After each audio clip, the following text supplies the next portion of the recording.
Media प्रवास वालों अपने प्रोग्राम संवाद हेड टू हेड ਦੇ ਵਿੱਚ ਤੁਹਾਡਾ ਬਹੁਤ-ਬਹੁਤ ਸਵਾਗਤ ਹੈ। ਇਸ ਪ੍ਰੋਗਰਾਮ ਦੀ 6ਵੀਂ ਲੜੀ ਦੇ ਵਿੱਚ ਅੱਜ ਅਸੀਂ ਚਰਚਾ ਕਰ ਰਹੇ ਹਾਂ। ਅੱਜ ਦਾ ਵਿਸ਼ਾ ਹੈ ਬੰਦਾ ਸਿੰਘ ਬਹਾਦਰ ਤੇ ਕਿਸਾਨ ਸੰਘਰਸ਼।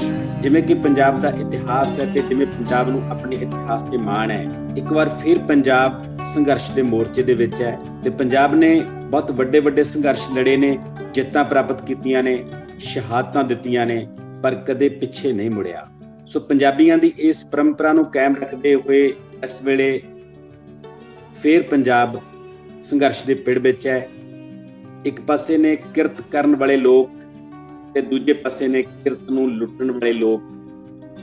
ਇਹ ਦੋ ਧਿਰਾਂ ਦਾ ਯੁੱਧ ਇਸ ਵੇਲੇ ਪੰਜਾਬ ਦੀ ਧਰਤੀ ਤੋਂ ਸ਼ੁਰੂ ਹੋਇਆ, ਜਿਹਨੇ ਪੂਰੇ ਦੇਸ਼ ਤੱਕ ਫੈਲਣਾ ਹੈ।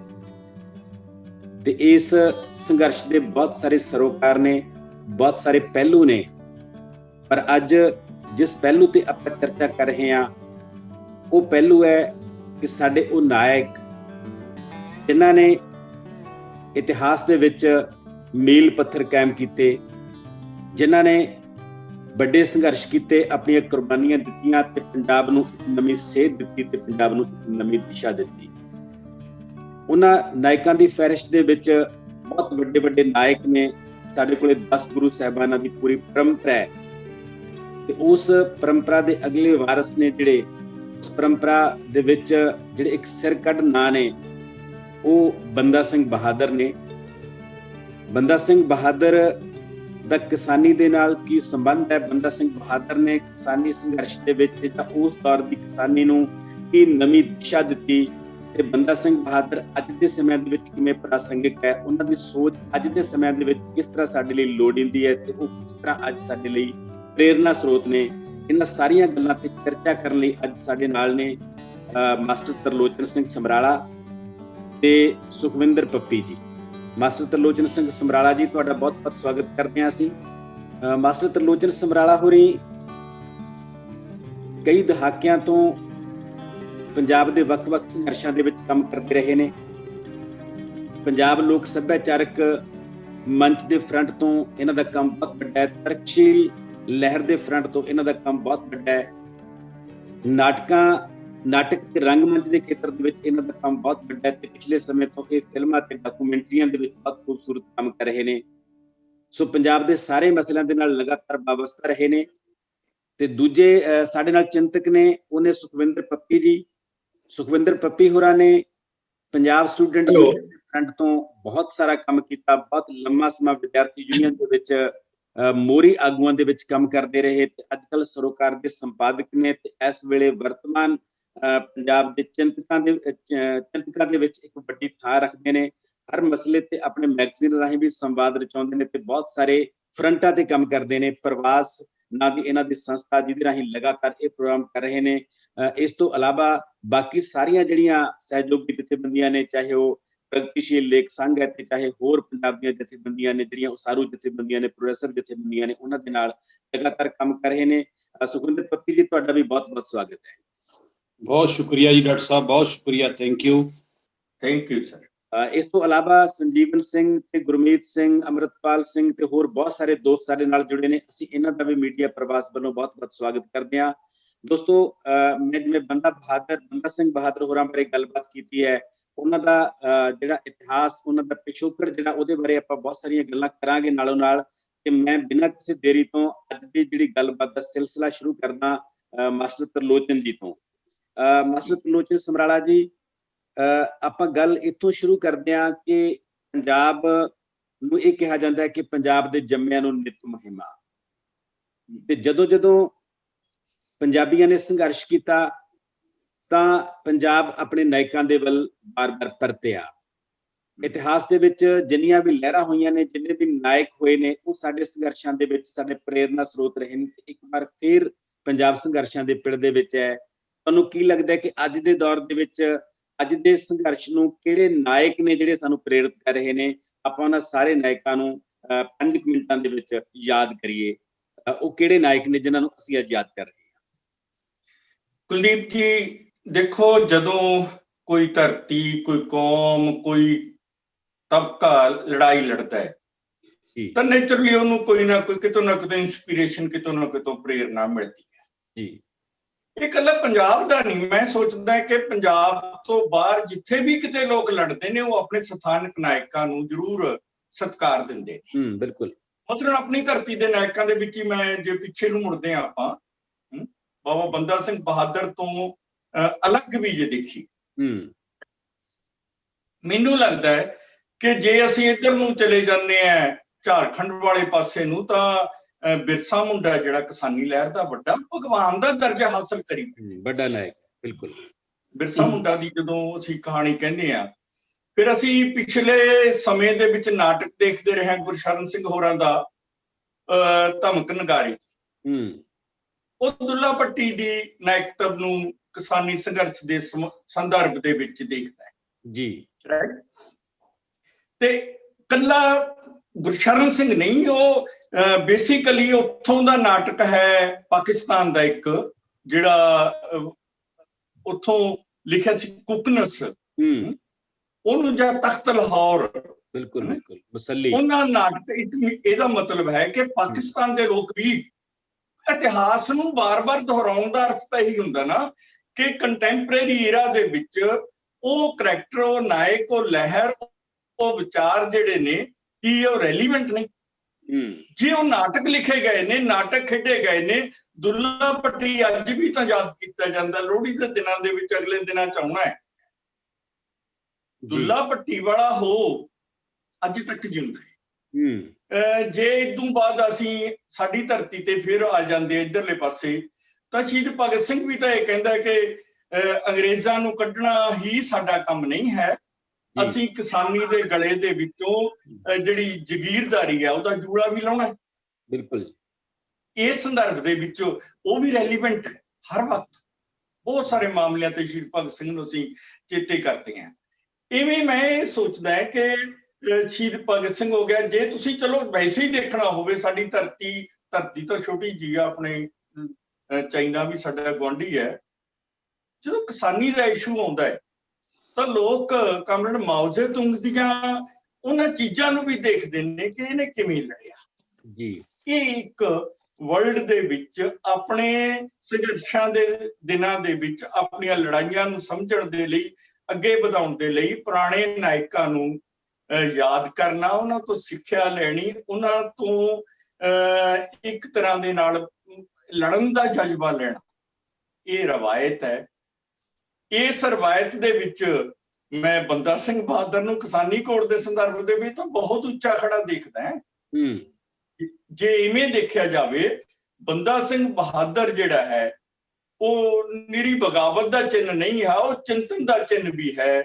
ਉਹ ਐਪਲੀਕੇਸ਼ਨ ਕਿਵੇਂ ਹੋਵੇ ਨੀਤੀਆਂ ਦੀ, ਉਹਦਾ ਪ੍ਰਤੀਕ ਵੀ ਹੈ। ਆਪਾਂ ਅੱਗੇ ਗੱਲ ਕਰਾਂਗੇ। ਸੋ ਇਹਨਾਂ ਨਾਇਕਾਂ ਨੂੰ, ਹੁਣ ਦੁੱਲਾ ਭੱਟੀ ਦੀ ਗੱਲ ਜੇ ਆਪਾਂ ਕਰੀਏ, 1 ਮਿੰਟ ਮੈਂ ਸਮਾਪਤ ਕਰੂੰਗਾ ਜੀ। ਦੁੱਲਾ ਭੱਟੀ ਦੇ ਪਿਤਾ ਨੂੰ ਤੇ ਉਹਦੇ ਦਾਦੇ ਨੂੰ ਉਹ ਜਿਹੜੇ ਨੇ ਸ਼ਹੀਦ ਕਰ ਦਿੱਤਾ ਜਾਂਦਾ, ਖੱਲਾਂ 'ਚ ਤੂੜੀ ਭਰ ਕੇ ਜਿਹੜੇ ਨੇ ਆਪਣੇ ਦਰਵਾਜ਼ੇ ਦੇ ਉੱਤੇ ਟੰਗ ਦਿੱਤਾ ਜਾਂਦਾ ਹੈ, ਜਿਹੜਾ ਪਿੰਡਾਂ ਵੱਲ ਨੂੰ ਖੁੱਲਦਾ ਹੈ। ਤੇ ਬੰਦਾ ਆਪਣੇ ਦੁੱਲਾ ਭੱਟੀ ਬਾਗੀ ਵੀ ਹੋ ਸਕਦਾ ਸੀਗਾ, ਤੇ ਹੋਇਆ ਵੀ ਪਹਿਲਾਂ ਜਦੋਂ ਉਹਨੂੰ ਸਮਝ ਆਈ ਕਿ ਮਾਮਲਾ ਮਾਲੀਏ ਦਾ ਸੀਗਾ, ਮਾਮਲਾ ਗਰੀਬੀ ਦਾ ਸੀਗਾ, ਮਾਮਲਾ ਉਹ ਸੀ ਕਿ ਅਸੀਂ ਇਸ ਜਿਹੜੀ ਗਰੀਬੀ ਹੈ ਸਾਡੀ ਜਾਂ ਮੁਫਲਿਸੀ ਹੈ, ਉਹ ਤੋਂ ਕਿਵੇਂ ਛੁਟਕਾਰਾ ਪਾ ਸਕਦੇ ਹਾਂ। ਤੇ ਉਹਦੀ ਬਗਾਵਤ ਇੱਕ ਕਿਸਾਨੀ ਸੰਘਰਸ਼ ਦਾ ਵੀ ਰੂਪ ਵੱਟਦੀ ਹੈ। ਡਕੈਤੀਆਂ ਬੇਸ਼ੱਕ ਉਹਦੇ ਨਾਮ ਨਾਲ ਜੁੜੀਆਂ ਨੇ, ਜੋੜ ਸਕਦੇ ਨੇ, ਪਰ ਉਹਦੇ ਨਾਮ ਨਾਲ ਇਹ ਜੁੜਿਆ ਹੈ ਕਿ ਬੰਦਾ ਆਪਣੇ ਦੁੱਲਾ ਭੱਟੀ ਨੇ ਉਸ ਦੌਰ ਦੀ ਜੋ ਕਿਸਾਨੀ ਦੀ ਹਾਲਤ ਸੀਗੀ ਉਹਦੇ 'ਚ ਬਗਾਵਤ ਕੀਤੀ ਹੈ। ਅਸੀਂ ਲੋਕ ਸੰਗੀਤ ਮੰਡਲੀ ਭਦੌੜ ਵੱਲੋਂ ਇੱਕ ਕੈਸਟ ਵੀ ਕੱਢੀ ਸੀਗੀ, ਜੰਗ ਅਜੇ ਵੀ ਜਾਰੀ ਹੈ।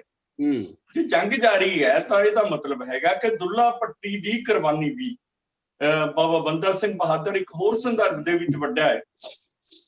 ਸਾਂਝੇ ਪੰਜਾਬ ਦਾ ਨਾਇਕ ਦੇ ਤੌਰ ਤੇ ਦੁੱਲਾ ਭੱਟੀ ਵੀ ਸਾਡੇ ਲੋਕਾਂ ਦਾ ਬਹੁਤ ਵੱਡਾ ਨਾਇਕ ਹੈ। ਬਾਰ ਦਾ ਜਿਹੜੇ ਲੋਕ ਬਾਰੀਏ ਕਹਾਉਂਦੇ ਨੇ, ਉੱਧਰੋਂ ਉੱਜੜ ਕੇ ਆਏ ਨੇ। ਸੋ ਇਹ ਨਾਇਕਤਵ ਜਿਹੜਾ ਹੈਗਾ ਉਹ ਕੱਲਾ ਨਾਇਕਤਵ ਨਹੀਂ ਹੈ, ਸਾਨੂੰ ਅੱਗੇ ਵਧਣ ਦੇ ਲਈ ਬਹੁਤ ਚੀਜ਼ਾਂ ਮੁਹੱਈਆ ਕਰਦਾ ਹੈ ਕਿ ਯਾਰ ਉਹ ਵੀ ਤਾਂ ਇਦਾਂ ਹੋ ਗਿਆ ਸੀਗਾ, ਤੁਸੀਂ ਕਿਉਂ ਨਹੀਂ ਕਰ ਸਕਦੇ?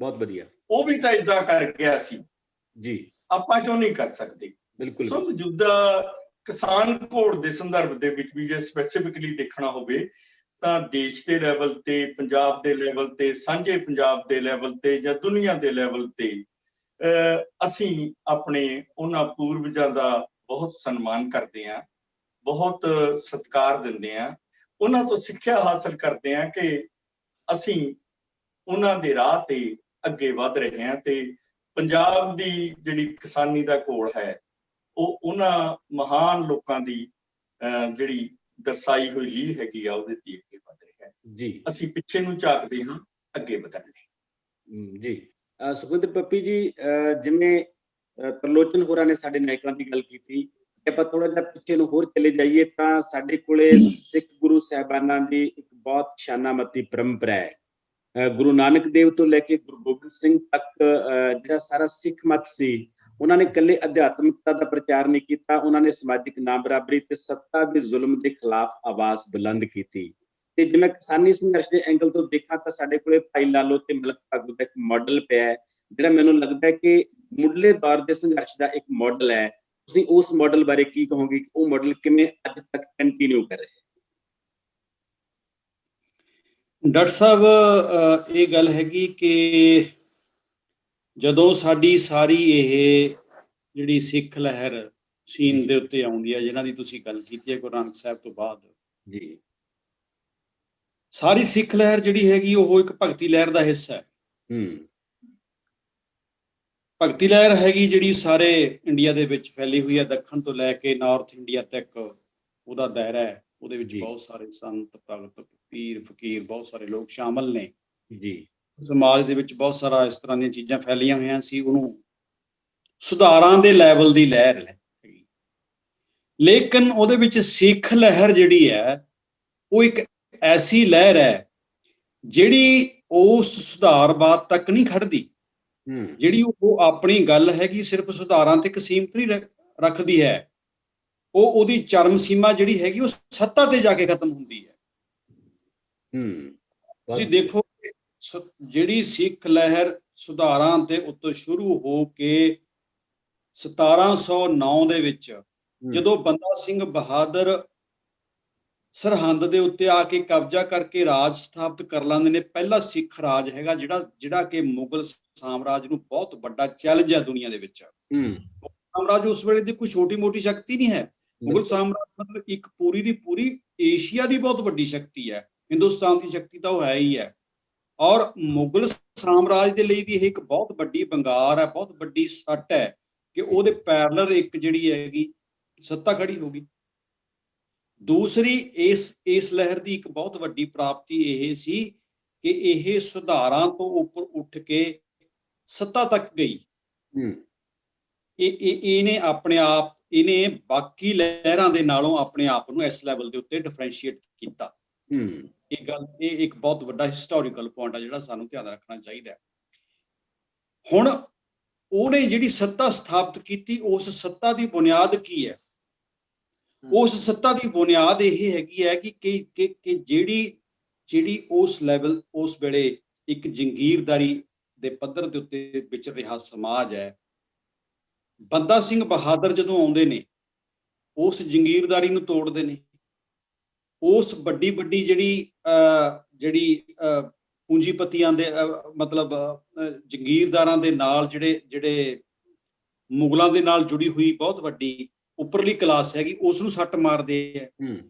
ਔਰ ਉਹ ਪਹਿਲੀ ਵਾਰ ਜਿਹੜੀਆਂ ਜ਼ਮੀਨਾਂ ਵੰਡਣ ਦੀ ਗੱਲ, ਕਿਉਂਕਿ ਜ਼ਮੀਨ ਦੀ ਰਜਿਸਟਰੀ ਜਾਂ ਜ਼ਮੀਨ ਦੀ ਜਿਹੜੇ ਕਾਗਜ਼ ਹੋਣ ਦਾ ਸਵਾਲ ਹੈ ਉਹ ਮਹਾਰਾਜਾ ਰਣਜੀਤ ਸਿੰਘ ਤੋਂ ਬਾਅਦ ਸਾਡੇ ਸਾਹਮਣੇ ਆਉਂਦਾ ਹੈ।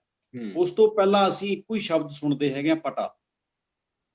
ਬੰਦਾ ਸਿੰਘ ਬਹਾਦਰ ਨੇ ਆਪਣੀ ਫੌਜ ਰਾਹੀਂ, ਆਪਣੇ ਗੁਰੀਲਿਆਂ ਰਾਹੀਂ, ਆਪਣੀ ਆਰਮੀ ਦੇ ਰਾਹੀਂ ਜਿਹੜੇ ਉਹ ਦੱਬੇ ਕੁਚਲੇ ਲੋਕ ਸੀਗੇ ਸਮਾਜ ਦੇ, ਜਿਹੜਾ ਬਿਲਕੁਲ ਹੇਠਲਾ ਤਬਕਾ ਹੈ, ਜਿਨ੍ਹਾਂ ਦੇ ਵਿੱਚ ਮਜ਼੍ਹਬੀ ਸਿੰਘ ਹੈਗੇ, ਚਮਿਆਰ ਸਿੰਘ ਹੈਗੇ, ਜਿਹਦੇ ਵਿੱਚ ਬਣਜਾਰੇ ਭਾਈਚਾਰਾ ਹੈਗਾ, ਜਿਹਦੇ ਵਿੱਚ ਜਿਹੜੀਆਂ ਨਾਈ ਸ਼ਿੰਬੇ, ਜਿਨ੍ਹਾਂ ਨੂੰ ਅਸੀਂ ਅੱਜ ਦੇ ਸਮਾਜ, ਅੱਜ ਦੀ ਜਿਹੜੀ ਸਾਡੀ ਸ਼ਬਦਾਵਲੀ ਕਹਿੰਦੇ ਕਿ ਵੱਡੀਆਂ ਕੱਢੇ ਲੋਕ, ਛੋਟੇ ਲੋਕ ਇਹ ਕਿਹਾ ਜਾਂਦਾ ਜਿਨ੍ਹਾਂ ਨੂੰ ਹਿਸਟਰੀ ਦੇ ਵਿੱਚ, ਉਹਨਾਂ ਨੂੰ ਅੱਗੇ ਲਿਆ ਕੇ ਜ਼ਮੀਨਾਂ ਦੇ ਉੱਤੇ ਉਹਨਾਂ ਨੂੰ ਹੱਕ ਦਿੱਤੇ, ਜ਼ਮੀਨਾਂ ਦੇ ਉੱਤੇ ਉਹਨਾਂ ਨੂੰ ਕਾਬਜ਼ ਕੀਤਾ, ਔਰ ਉਹਨਾਂ ਨੂੰ ਜਿਹੜੀ ਉਸ ਵੇਲੇ ਦੀ ਸੱਤਾ ਹੈਗੀ ਉਹਦੇ ਵਿੱਚ ਭਾਗੀਦਾਰ ਬਣਾਇਆ। ਅੱਜ ਦੇ ਕਿਸਾਨੀ ਸੰਦਰਭ ਨੂੰ ਸਾਨੂੰ ਇਸ ਚੀਜ਼ ਦੇ ਨਾਲ ਜੋੜ ਕੇ ਦੇਖਣਾ ਬਣਦਾ ਹੈ ਕਿ ਅਸੀਂ ਸਿਰਫ ਅਧਿਆਤਮਿਕ ਤੇ ਸੀਮਤ ਨਹੀਂ ਰਿਹਾ ਸਾਡਾ ਉਹ ਸੰਘਰਸ਼ ਜਿਹੜਾ ਹੈਗਾ, ਉਹ ਅਧਿਆਤਮ ਦੀ ਗੱਲ ਨਹੀਂ ਕਰਦਾ ਹੈ, ਪਰ ਉਹ ਅਧਿਆਤਮ ਤੋਂ ਅੱਗੇ ਸੱਤਾ ਤੱਕ ਦਾ ਜਿਹੜਾ ਉਹਦਾ ਸਫ਼ਰ ਹੈਗਾ, ਉਹ ਸਫ਼ਰ ਵੱਲ ਨੂੰ ਉਹ ਜਾਂਦਾ ਹੈ। ਇਸ ਕਰਕੇ ਉਸ ਦੀ ਜਿਹੜੀ ਕਿਤੇ ਨਾ ਕਿਤੇ ਅੱਜ ਦੇ ਉਸ ਸੰਘਰਸ਼ ਦੀ ਜਿਹੜੀ ਬੁਨਿਆਦ ਹੈ, ਉਹ ਬੰਦਾ ਸਿੰਘ ਹੋਰਾਂ ਦੇ ਉਸ ਸੰਘਰਸ਼ ਦੇ ਵਿੱਚ ਪਈ ਹੈ, ਬੰਦਾ ਸਿੰਘ ਹੋਰਾਂ ਦੀ ਉਸ ਐਜੀਟੇਸ਼ਨ ਦੇ ਵਿੱਚ ਪਈ ਹੈ, ਜਿਹੜੀ ਉਹਨਾਂ ਨੇ 1709 ਦੇ ਵਿੱਚ ਲਿਆ ਕੇ ਖੜੀ ਕਰਤੀ ਸੀ। ਅੱਜ ਦਾ ਜਿਹੜਾ ਪੰਜਾਬ ਹੈ, ਉਸ ਖੜੀ ਕੀਤੀ ਹੋਈ ਵਿਰਾਸਤ ਦੇ ਆਲੇ ਦੁਆਲੇ ਦੀ ਲੜਾਈ ਹੈ ਜਿਹੜੀ ਲੜ ਰਿਹਾ।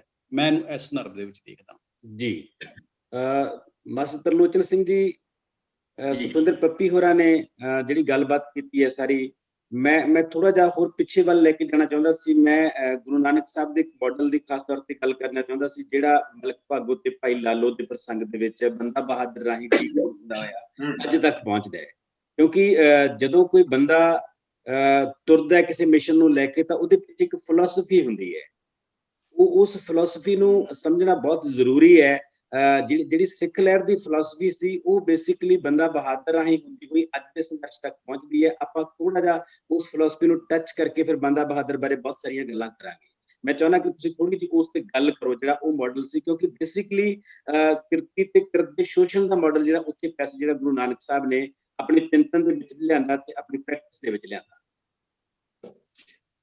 ਕੁਲਦੀਪ ਜੀ, ਮੈਂ ਪੱਪੀ ਹੋਰਾਂ ਦੀ ਗੱਲ ਬੜੇ ਅਦਬ ਨਾਲ ਸੁਣੀ ਹੈ, ਬਹੁਤ ਹੀ ਸਿਆਣੇ ਸਾਡੇ ਚਿੰਤਕ ਨੇ ਜੀ। ਉਹ ਜਿੱਥੋਂ ਤੁਸੀਂ ਗੱਲ ਫੜਦੇ ਹੋ ਵੀ ਮਹੱਤਵਪੂਰਨ ਹੈ ਜੀ। ਗੁਰੂ ਨਾਨਕ ਸਾਹਿਬ ਜਦੋਂ ਆਪਣੀ ਬਾਣੀ ਦੇ ਵਿੱਚ ਲਿਖਦੇ ਹੈ ਕਿ ਜੇ ਰਤ ਲੱਗੇ ਕੱਪੜੇ ਜਾਮਾ ਹੋਏ ਪਲੀਤ, ਜੋ ਰਤ ਪੀਵੈ ਮਾਨਸਾ ਤਿਨ ਕਿਉ ਨਿਰਮਲ ਜੀ। ਐਕਸਪਲੋਇਟੇਸ਼ਨ ਦੀ ਜਿਹੜੀ ਇਹ ਇੱਕ ਸੀ ਧਰਾਤਲ ਸੀਗਾ, ਜਿਹਨੂੰ ਗੁਰੂ ਨਾਨਕ ਸਾਹਿਬ ਨੇ ਵਾਰ-ਵਾਰ, ਇੱਕ ਵਾਰ ਨਹੀਂ, ਸਮਾਜਿਕ ਪੱਧਰ ਤੇ ਵੀ, ਆਰਥਿਕ ਪੱਧਰ ਤੇ ਵੀ ਬਾਬਰ ਬਾਣੀ ਹੈ ਜਿਹੜੀ, ਉਹ ਵੀ ਪੂਰਾ ਇੱਕ ਤਰ੍ਹਾਂ ਦੇ ਨਾਲ ਇਸ ਚੀਜ਼ ਨੂੰ, ਕਿਉਂਕਿ ਬੰਦਾ ਸਿੰਘ ਬਹਾਦਰ ਕਿਤੇ ਖਲਾ ਚੋਂ ਨਹੀਂ ਪੈਦਾ ਹੁੰਦਾ ਮੇਰੇ ਖਿਆਲ ਚ। ਜੀ ਜੀ ਜੀ, ਬਿਲਕੁਲ ਬਿਲਕੁਲ। ਮੈਨੂੰ ਲੱਗਦਾ ਹੈ ਕਿ ਬੰਦਾ ਸਿੰਘ ਬਹਾਦਰ ਉਸ ਫਲਸਫੇ ਨੂੰ ਅੱਗੇ ਤੋਰਦਾ ਹੈ, ਜਿਹੜਾ ਫਲਸਫਾ ਕਿਸੇ ਵਕਤ ਗੁਰੂ ਨਾਨਕ ਸਾਹਿਬ ਨੇ ਇਨੀਸ਼ੀਅਲੀ ਇੰਟਰੋਡਿਊਸ ਕੀਤਾ ਹੈ ਇਸ ਧਰਤੀ ਤੇ। ਉਹਦੇ ਬਹੁਤ ਘੱਟ ਪੈਰੋਕਾਰ ਰਹੇ ਹੋਣਗੇ ਉਦੋਂ। ਉਹ ਗੁਰੂ ਗੋਬਿੰਦ ਸਿੰਘ ਜੀ ਤੱਕ ਪਹੁੰਚਦਿਆਂ ਬੜੇ ਉਹਦੇ ਚ ਲੰਘਦੇ ਨੇ। ਮੈਂ ਉਨੀ ਡਿਟੇਲ ਮੇਰੇ ਖਿਆਲ ਆਪਣੇ ਕੋਲ ਨਹੀਂ ਵਕਤ ਹੋਏਗਾ, ਪਰ ਫਿਰ ਵੀ ਮੈਂ ਕਹਿਣਾ ਚਾਹੂੰਗਾ, ਮੈਂ ਦੇਖ ਰਿਹਾ ਸੀਗਾ ਕਿ ਜਦੋਂ ਬੰਦਾ ਸਿੰਘ ਬਹਾਦਰ ਉੱਥੇ ਸਿੱਕਾ ਚਲਾਉਂਦਾ ਹੈ, ਮੈਂ ਥੋੜਾ ਜਿਹਾ ਜੋੜੂੰਗਾ ਦੋਵਾਂ ਚੀਜ਼ਾਂ ਨੂੰ ਕੁਲਦੀਪ ਜੀ।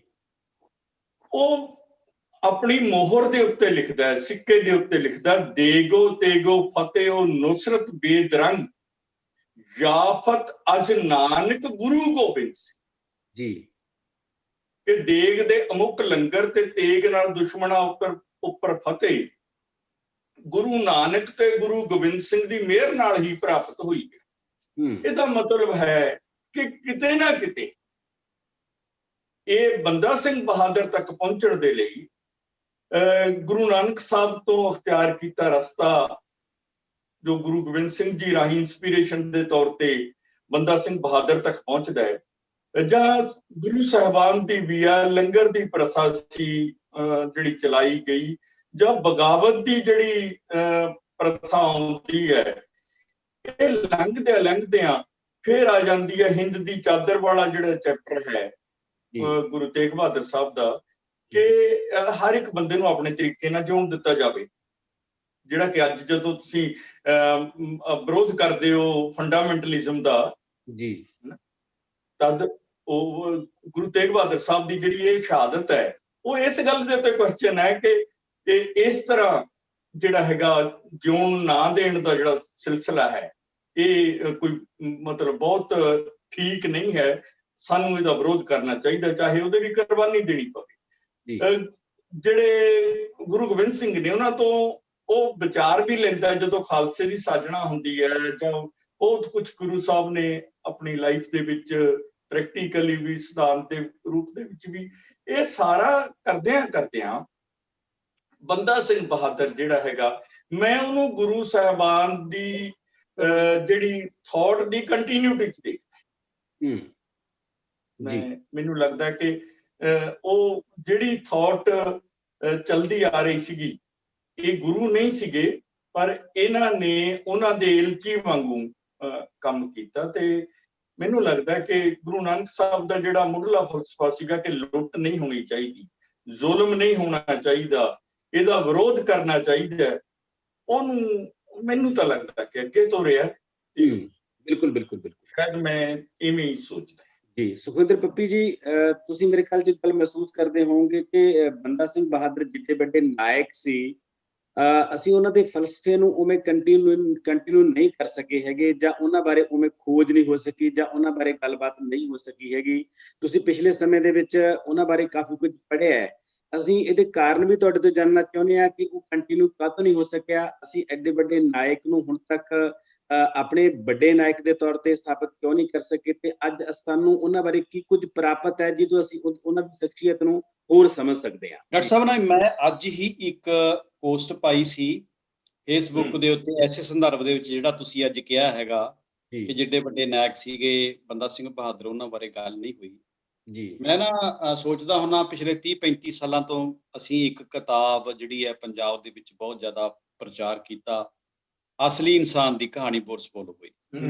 ਮੈਂ ਉਹਦੇ ਵਿੱਚ ਕੀ ਹੈਗਾ ਕਿ ਮਤਲਬ ਮੈਂ ਖੁਦ ਵੀ ਜਦੋਂ ਵਿਦਿਆਰਥੀ ਜਥੇਬੰਦੀ ਦਾ ਮੈਂ ਪ੍ਰੈਜ਼ੀਡੈਂਟ ਰਿਹਾ ਪੰਜਾਬ ਦੇ ਵਿੱਚ, ਮੈਂ ਸੈਂਕੜੇ ਲੋਕਾਂ ਨੂੰ ਇਹ ਕਿਤਾਬ ਪੜ੍ਹਾਈ ਹੋਣੀ ਹੈ, ਕਿਹਾ ਹੋਣਾ ਕਿ ਤੁਸੀਂ ਅਸਲੀ ਇਨਸਾਨ ਦੀ ਕਹਾਣੀ ਪੜ੍ਹੋ, ਠੀਕ ਹੈ। ਲੇਕਿਨ ਅੱਜ ਮੈਂ ਉਮਰ ਦੇ 50 ਸਾਲਾਂ ਦਾ ਹੋ ਗਿਆ, ਤਾਂ ਮੈਂ ਜਦੋਂ ਹੁਣ ਦੁਬਾਰੇ ਆਪਣੀ ਹਿਸਟਰੀ ਨੂੰ ਦੇਖਦਾ, ਆਪਣੇ ਇਤਿਹਾਸ ਨੂੰ, ਆਪਣੀਆਂ ਰੂਟਸ ਨੂੰ, ਆਪਣੀਆਂ ਜੜ੍ਹਾਂ ਨੂੰ, ਤਾਂ ਮੈਂ ਉਹਨੂੰ ਬਿਲਕੁਲ ਇੱਕ ਵੱਖਰੇ ਜਾਵੀਏ ਤੋਂ ਦੇਖਦਾ। ਮੈਂ ਜਦੋਂ ਹੁਣ ਬੰਦਾ ਸਿੰਘ ਬਹਾਦਰ ਬਾਰੇ ਪੜ੍ਹ ਰਿਹਾ ਸੀ ਤਾਂ ਮੈਨੂੰ ਲੱਗਿਆ ਕਿ ਅਸੀਂ ਅਸਲੀ ਇਨਸਾਨ ਦੀ ਕਹਾਣੀ ਕਿਹਨੂੰ ਕਹਿ ਰਹੇ ਹਾਂ। ਮੈਂ ਨਹੀਂ ਕਹਿੰਦਾ ਕਿ ਬੋਰਸਪੋਲੋ ਬਾਈ ਦਾ ਨਾਵਲ ਛੋਟਾ ਹੈ, ਲੇਕਿਨ ਉਹ ਤਾਂ ਇੱਕ ਆਪਣੀ ਸਰਵਾਈਵਲ ਲਈ ਲੜ ਰਹੇ ਬੰਦੇ ਦੀ ਕਹਾਣੀ ਹੈ, ਜਿਹੜਾ ਇੱਕ ਜਹਾਜ਼ ਦੇ ਵਿੱਚੋਂ ਗਿਰ ਗਿਆ, ਉਹਦੀਆਂ ਲੱਤਾਂ ਡੈਮੇਜ ਹੋ ਗਈਆਂ ਤੇ ਉਹ ਆਪਣੇ ਬਚਾਅ ਦੇ ਲਈ ਆਪਣਾ ਜਿਹੜਾ ਸਾਰਾ ਕੁਛ ਉਹ ਕਰਦਾ ਹੈਗਾ।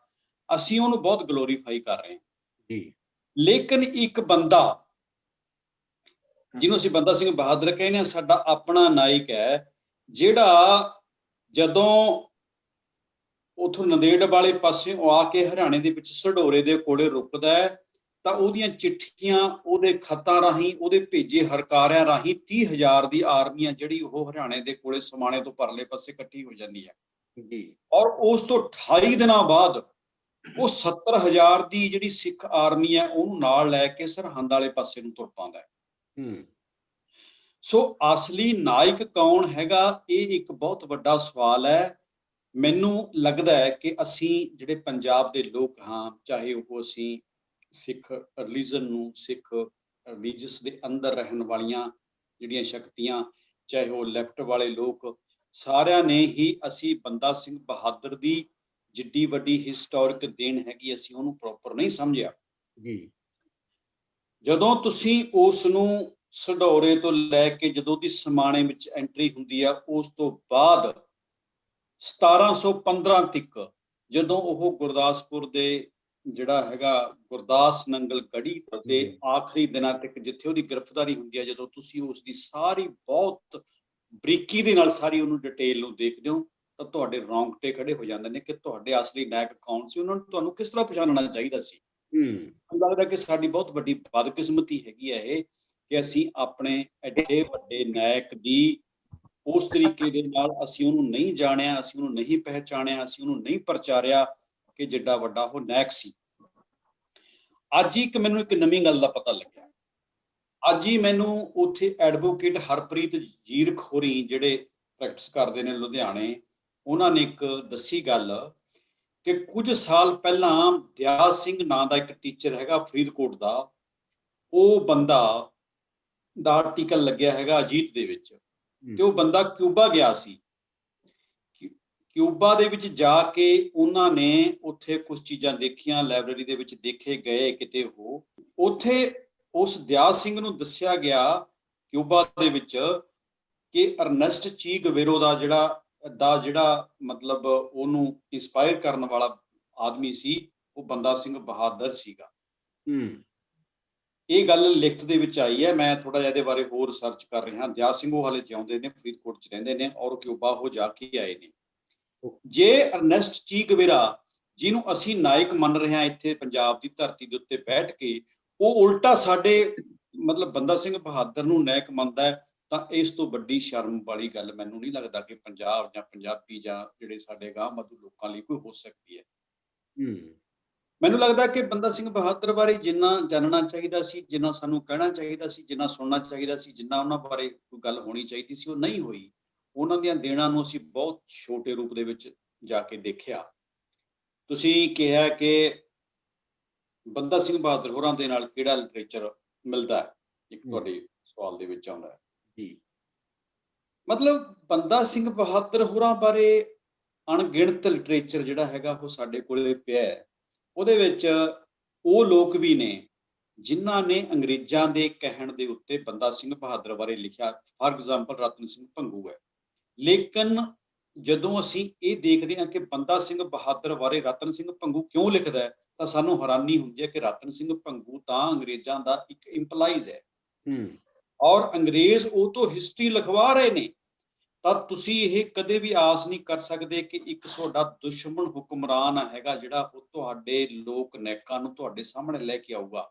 ਰਤਨ ਸਿੰਘ ਭੰਗੂ ਦੀਆਂ ਸਾਰੀਆਂ ਲਿਖਤਾਂ ਨੇ ਜਿਹੜੀਆਂ, ਉਹ ਬੰਦਾ ਸਿੰਘ ਬਹਾਦਰ ਦੇ ਕਿਸੇ ਨਾ ਕਿਸੇ ਰੂਪ ਦੇ ਵਿੱਚ ਉਲਟ ਜਾਂਦੀਆਂ। ਭਾਵੇਂ ਕਿ ਸਾਨੂੰ ਰਤਨ ਸਿੰਘ ਭੰਗੂ ਤੋਂ ਕੁਝ ਵੇਰਵੇ ਮਿਲ ਜਾਂਦੇ ਨੇ ਜਿਨ੍ਹਾਂ ਰਾਹੀਂ ਅਸੀਂ ਬੰਦਾ ਸਿੰਘ ਬਹਾਦਰ ਨੂੰ ਜਾਣਨ ਵਾਲੇ ਪਾਸੇ ਨੂੰ ਤੁਰ ਪਾਉਂਦੇ ਹਾਂ, ਪਰ ਫਿਰ ਵੀ ਰਤਨ ਸਿੰਘ ਭੰਗੂ ਨੇ ਕੋਈ ਕਸਰ ਨਹੀਂ ਛੱਡੀ ਹੈਗੀ ਬੰਦਾ ਸਿੰਘ ਬਹਾਦਰ ਦੀ ਹਰ ਪਾਸਿਓਂ। ਚਾਹੇ ਬੰਦਾ ਸਿੰਘ ਬਹਾਦਰ ਦੀ ਓਵਰਆਲ ਜਿਹੜਾ ਉਹਦਾ ਥਿਓਰਟੀਕਲ ਬੇਸ ਹੈ, ਬੰਦਾ ਸਿੰਘ ਬਹਾਦਰ ਦਾ ਜਿਹੜਾ ਪ੍ਰੈਕਟੀਕਲ ਉਹਦੀ ਸਟ੍ਰੈਟਜੀ ਹੈ, ਬੰਦਾ ਸਿੰਘ ਬਹਾਦਰ ਦੀ ਜਿਹੜੀ ਆਰਮੀ ਸਟ੍ਰੈਟਜੀ ਹੈ, ਬੰਦਾ ਸਿੰਘ ਬਹਾਦਰ ਦਾ ਇੱਕ ਸੈਕੂਲਰ ਹੋਣ ਦਾ ਜਿਹੜੀ ਉਹਦੀ ਸਟ੍ਰੈਟਜੀ ਹੈ, ਇਹਨਾਂ ਸਾਰੀਆਂ ਨੂੰ ਕਿਸੇ ਨਾ ਕਿਸੇ ਰੂਪ ਦੇ ਵਿੱਚ ਮਲਿਆ ਮੇਟ ਜਿਹੜਾ ਹੈਗਾ ਉਹ ਅਲੱਗ-ਅਲੱਗ ਇਤਿਹਾਸਕਾਰਾਂ ਨੇ ਕੀਤਾ। ਲੇਕਿਨ ਫਿਰ ਵੀ ਸਾਡੇ ਕੋਲ ਬਹੁਤ ਸਾਰੀਆਂ ਚੀਜ਼ਾਂ ਜਿਹੜੀਆਂ ਬਚ ਕੇ ਆ ਗਈਆਂ। ਉਹਨਾਂ ਵਿੱਚੋਂ ਗੰਡਾ ਸਿੰਘ ਹੋਰਾਂ ਦਾ ਇਤਿਹਾਸ ਹੈਗਾ, ਖੁਸ਼ਵੰਤ ਸਿੰਘ ਹੋਰਾਂ ਦੀਆਂ ਕੁਝ ਲਿਖਤਾਂ ਨੇਗੀਆਂ। ਸਾਡੇ ਕੋਲੇ ਡਾਕਟਰ ਸੁਖਦਿਆਲ ਸਿੰਘ ਹੋਰਾਂ ਦੀ ਕਿਤਾਬ ਬੰਦਾ ਸਿੰਘ ਬਹਾਦਰ ਇੱਕ ਇਤਿਹਾਸਕ ਅਧਿਐਨ ਹੈਗਾ।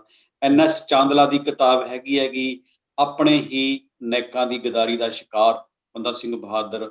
ਸਾਡੇ ਕੋਲੇ ਗਿਆਨੀ ਗਿਆਨ ਸਿੰਘ ਦਾ ਪੰਥ ਪ੍ਰਕਾਸ਼ ਤੇ ਹੋਰ ਬਹੁਤ ਸਾਰੀਆਂ ਲਿਖਤਾਂ ਨੇ ਜਿਹੜੀਆਂ ਸਾਡੇ ਕੋਲੇ ਇਤਿਹਾਸ ਦੇ ਵਿੱਚ ਪਈਆਂ ਹੈ। ਮੈਨੂੰ ਲੱਗਦਾ ਕਿ ਸਾਨੂੰ ਉਹਨਾਂ ਨੂੰ ਦੁਬਾਰਾ ਕੋਖਣ ਦੀ, ਪੜ੍ਹਨ ਦੀ, ਉਹਨਾਂ ਦਾ ਮੁਲਾਂਕਣ ਕਰਨ ਦੀ ਲੋੜ ਹੈਗੀ, ਤਾਂ ਕਿ ਜਿਹੜੀਆਂ ਚੀਜ਼ਾਂ ਹਾਲੇ ਸਾਡੇ ਸਾਹਮਣੇ ਨਹੀਂ ਆ ਸਕੀਆਂ ਉਹ ਆ ਸਕਣ। ਜਿੱਦਾਂ ਨਾ ਬੰਦਾ ਸਿੰਘ ਬਹਾਦਰ ਬਾਰੇ ਕਿਹਾ ਜਾਂਦਾ ਹੈ ਕਿ ਬੰਦਾ ਸਿੰਘ ਬਹਾਦਰ ਨੇ ਜ਼ਮੀਨਾਂ ਦੀ ਵੰਡ ਕੀਤੀ। ਜਦੋਂ ਇਹ ਸਵਾਲ ਆਇਆ ਤਾਂ ਅਸੀਂ ਪ੍ਰੈਕਟੀਕਲੀ ਇਹ ਜਾਣਨ ਦੀ ਕੋਸ਼ਿਸ਼ ਕੀਤੀ ਕਿ ਉਹਨਾਂ ਨੇ ਕਿੰਨੀਆਂ ਕੁ ਜ਼ਮੀਨਾਂ ਕਿਹੜੇ ਏਰੀਏ ਦੇ ਵਿੱਚ ਕਿੱਥੇ ਕਦੋਂ ਵੰਡੀਆਂ। ਲੇਕਿਨ ਸਾਡੇ ਕੋਲੇ ਉਹਦਾ ਜਿਹੜਾ ਪੱਕਾ ਸਟੈਟਿਸਟਿਕ ਹੈਗਾ ਕੋਈ ਉਹ ਸਾਡੇ ਸਾਹਮਣੇ ਨਹੀਂ ਆਇਆ ਜੀ। ਲੇਕਿਨ ਇਸ ਦਾ ਇਹ ਮਤਲਬ ਨਹੀਂ ਹੈਗਾ ਕਿ ਉਹਨਾਂ ਨੇ ਜ਼ਮੀਨਾਂ ਨਹੀਂ ਵੰਡੀਆਂ, ਕਿਉਂਕਿ ਜ਼ਮੀਨਾਂ ਦੀ ਪਮਾਇਸ਼, ਜ਼ਮੀਨਾਂ ਦੀ ਵੰਡ, ਜ਼ਮੀਨਾਂ ਦੇ ਕਾਗਜ਼ ਨੇ ਜਿਹੜੇ ਉਹ ਤਕਰੀਬਨ ਉਹਨਾਂ ਦਾ ਜਿਹੜਾ ਪੱਕਾ ਫਾਰਮੂਲਾ ਹੈਗਾ ਉਹ ਰਣਜੀਤ ਸਿੰਘ ਦੀ ਜਿਹੜੀ ਸੱਤਾ ਹੈਗੀ ਉਸ ਤੋਂ ਬਾਅਦ ਪੰਜਾਬ ਦੇ ਵਿੱਚ ਸਥਾਪਿਤ ਹੁੰਦਾ ਹੈ। ਪਹਿਲਾਂ ਤਾਂ ਉਹ ਇੱਕ ਵੱਖਰੀਆਂ ਖੁੱਲੀਆਂ ਚਰਾਂਦਾਂ ਦੇ ਰੂਪ ਦੇ ਵਿੱਚ ਜਾਂ ਉਹਨਾਂ ਦਾ ਕੋਈ ਕਾਗਜ਼ਾਤ ਨਹੀਂ ਸੀਗਾ। ਲੇਕਿਨ ਇਹ ਤੱਥ ਹੈਗਾ ਕਿ ਬੰਦਾ ਸਿੰਘ ਬਹਾਦਰ ਨੇ ਬਹੁਤ ਸਾਰੀਆਂ ਜ਼ਮੀਨਾਂ ਨੇ ਜਿਹੜੀਆਂ ਉਹ ਪਹਿਲਾਂ ਸਰਹੰਦ ਦੇ ਵਿੱਚ, ਬਾਅਦ ਦੇ ਵਿੱਚ ਉਹਨਾਂ ਨੇ ਗੁਰਦਾਸਪੁਰ, ਗੜੀ ਨੰਗਲ ਦੇ ਵਿੱਚ, ਈਵਨ ਕਿ ਜਿੱਥੇ ਬੰਦਾ ਸਿੰਘ ਬਹਾਦਰ ਹੋਰਾਂ ਦੇ ਜਿਹੜੇ ਆਖਰੀ ਦਿਨ ਨੇ ਜਿਹਨੂੰ ਅਸੀਂ ਗੁਰਦਾਸ ਨੰਗਲ ਦੀ ਗੜੀ, ਜਿੱਥੇ ਉਹਨਾਂ ਨੂੰ ਘੇਰਾ ਪਿਆ, ਉੱਥੇ 8 ਮਹੀਨੇ ਦਾ ਘੇਰਾ ਪਿਆ, ਉੱਥੇ ਰਹੇ ਹੋ। ਉੱਥੇ ਉਹਦਾ ਜਿਹੜਾ ਮਾਲਕ ਵੀ ਸੀ ਦੁਨੀ ਚੰਦ, ਉਹ ਇੱਕ ਹਿੰਦੂ ਮਤਲਬ ਜਿਹੜਾ ਬੰਦਾ ਸੀਗਾ, ਤੇ ਉਹ ਬਹੁਤ ਵੱਡਾ ਜਗੀਰਦਾਰ ਸੀ ਉਸ ਇਲਾਕੇ ਦਾ। ਉਹਦੀਆਂ ਬਹੁਤ ਸਾਰੀਆਂ ਜ਼ਮੀਨਾਂ ਨੇ ਜਿਹੜੀਆਂ ਬੰਦਾ ਸਿੰਘ ਬਹਾਦਰ ਨੇ ਉਸ ਇਲਾਕੇ ਦੇ ਵਿੱਚ ਮੁਜ਼ਾਰਿਆਂ ਦੇ ਵਿੱਚ ਵੰਡਤੀਆਂ, ਤੇ ਉਹਨਾਂ ਦੀ ਹਵੇਲੀ ਜਾਂ ਜਿਹੜਾ ਵੱਡਾ ਉਹਨਾਂ ਦਾ ਇਹ ਸੀਗਾ ਕਿਲਾ, ਉਹਦੇ ਉੱਤੇ ਕਬਜ਼ਾ ਕਰਕੇ ਉਹਨੂੰ ਇੱਕ ਆਪਣਾ ਸੈਂਟਰ ਬਣਾ ਲਿਆ। ਸੋ ਮੈਨੂੰ ਲੱਗਦਾ ਕਿ ਬੰਦਾ ਸਿੰਘ ਬਹਾਦਰ ਹੋਰਾਂ ਦੀ ਜਿਹੜੀ ਕੰਟਰੀਬਿਊਸ਼ਨ ਹੈ ਉਹਦੇ ਉੱਤੇ ਹਾਲੇ ਬਹੁਤ ਸਾਰਾ ਕੰਮ ਹੋਣ ਵਾਲਾ ਬਾਕੀ ਹੈ। ਔਰ ਜਿੱਥੇ ਉਹਨਾਂ ਨੂੰ ਘੇਰਾ ਪਿਆ, ਉੱਥੇ 8 ਮਹੀਨੇ ਦਾ ਘੇਰਾ ਪਿਆ, ਉੱਥੇ ਰਹੇ ਹੋ। ਉੱਥੇ ਉਹਦਾ ਜਿਹੜਾ ਮਾਲਕ ਵੀ ਸੀ ਦੁਨੀ ਚੰਦ, ਉਹ ਇੱਕ ਹਿੰਦੂ ਮਤਲਬ ਜਿਹੜਾ ਬੰਦਾ ਸੀਗਾ, ਤੇ ਉਹ ਬਹੁਤ ਵੱਡਾ ਜਗੀਰਦਾਰ ਸੀ ਉਸ ਇਲਾਕੇ ਦਾ। ਉਹਦੀਆਂ ਬਹੁਤ ਸਾਰੀਆਂ ਜ਼ਮੀਨਾਂ ਨੇ ਜਿਹੜੀਆਂ ਬੰਦਾ ਸਿੰਘ ਬਹਾਦਰ ਨੇ ਉਸ ਇਲਾਕੇ ਦੇ ਵਿੱਚ ਮੁਜ਼ਾਰਿਆਂ ਦੇ ਵਿੱਚ ਵੰਡਤੀਆਂ, ਤੇ ਉਹਨਾਂ ਦੀ ਹਵੇਲੀ ਜਾਂ ਜਿਹੜਾ ਵੱਡਾ ਉਹਨਾਂ ਦਾ ਇਹ ਸੀਗਾ ਕਿਲਾ, ਉਹਦੇ ਉੱਤੇ ਕਬਜ਼ਾ ਕਰਕੇ ਉਹਨੂੰ ਇੱਕ ਆਪਣਾ ਸੈਂਟਰ ਬਣਾ ਲਿਆ।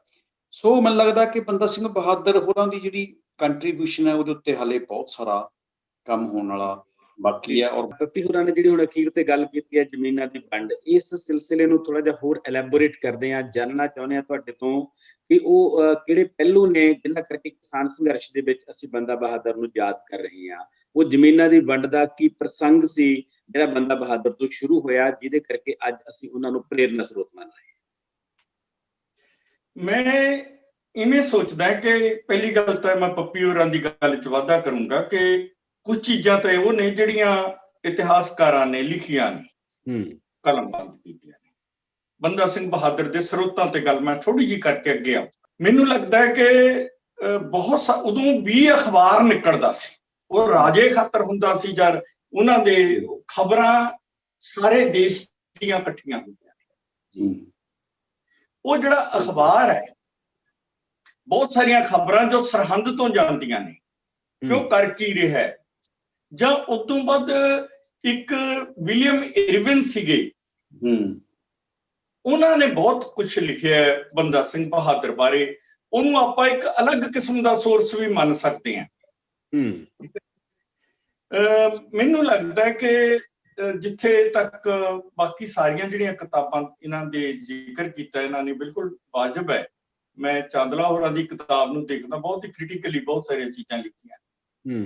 ਮੈਂ ਇਹ ਸੋਚਦਾ ਕਿ ਇਤਿਹਾਸ ਦੇ ਵਿੱਚ ਬੰਦਾ ਸਿੰਘ ਬਹਾਦਰ ਦੇ ਇੰਨਾ ਸਾਹਮਣੇ ਨਾ ਆਉਣ ਦਾ ਕਾਰਨ, ਮੈਨੂੰ ਲੱਗਦਾ ਇੱਕ ਤਾਂ ਬੰਦਾ ਸਿੰਘ ਬਹਾਦਰ ਦੇ ਜਿਉਂਦਿਆਂ ਹੀ ਗੁਰਦਾਸ ਨੰਗਲ ਦੇ ਵਿੱਚ ਜਿਹੜਾ ਬਾਬਾ ਬਨੋਦ ਸਿੰਘ ਤੇ ਬਾਬਾ ਕਾਹਨ ਸਿੰਘ ਹੋਰਾਂ ਦੇ ਦਰਮਿਆਨ ਤੇ ਬੰਦਾ ਸਿੰਘ ਬਹਾਦਰ ਦੇ ਦਰਮਿਆਨ ਇੱਕ ਕਨਫਲਿਕਟ ਹੁੰਦੀ ਹੈ। ਬਿਲਕੁਲ।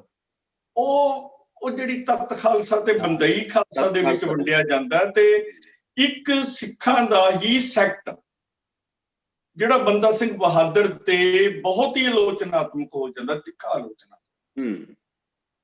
ਤੇ ਇਵੇਂ ਹੀ ਬਹੁਤ ਸਾਰੇ ਜਿਹੜੇ ਨੇ ਹੁਕਮਨਾਮੇ ਨੇ ਮਾਤਾ ਸੁੰਦਰੀ ਜੀ ਹੋਰਾਂ ਵੱਲੋਂ, ਉਹ ਵੀ ਇਹ ਬੰਦਾ ਸਿੰਘ ਬਹਾਦਰ ਦੀ ਕੁਰਬਾਨੀ ਨੂੰ ਇਸ ਕਰਕੇ ਵੀ, ਜਾਂ ਉਹਦੀ ਸ਼ਖਸੀਅਤ ਨੂੰ, ਉਹਦੇ ਕੰਮ ਨੂੰ ਇਸ ਕਰਕੇ ਵੀ ਰੋਲਿਆ ਗਿਆ ਕਿ ਦੇਖੋ ਜੀ ਉਹਨੇ ਤਾਂ ਵਿਆਹ ਕਰਾ ਲਿਆ ਸੀ, ਉਹਨੇ ਤਾਂ ਜੀ ਐਂ ਕਰਤਾ ਸੀ। ਅਸਲ ਦੇ ਵਿੱਚ ਕੀ ਸੀਗਾ ਕਿ ਕੁਝ ਹਿੱਸਾ ਸਿੱਖਾਂ ਦਾ ਹੀ ਉਹਨਾਂ ਨੂੰ ਉਸ ਤਰ੍ਹਾਂ ਦੀ ਮਾਨਤਾ ਨਹੀਂ ਸੀ ਦੇ ਰਿਹਾ ਜੋ ਇਤਿਹਾਸ ਦੀਆਂ ਬਹੁਤ ਸਾਰੇ ਸਰੋਤ ਸਾਹਮਣੇ ਆਉਣ ਤੋਂ ਬਾਅਦ ਅੱਜ ਸਿੱਖ ਪੰਥ ਦੇ ਵਿੱਚੋਂ ਵੀ ਇਹ ਗੱਲ ਉੱਠ ਰਹੀ ਹੈ।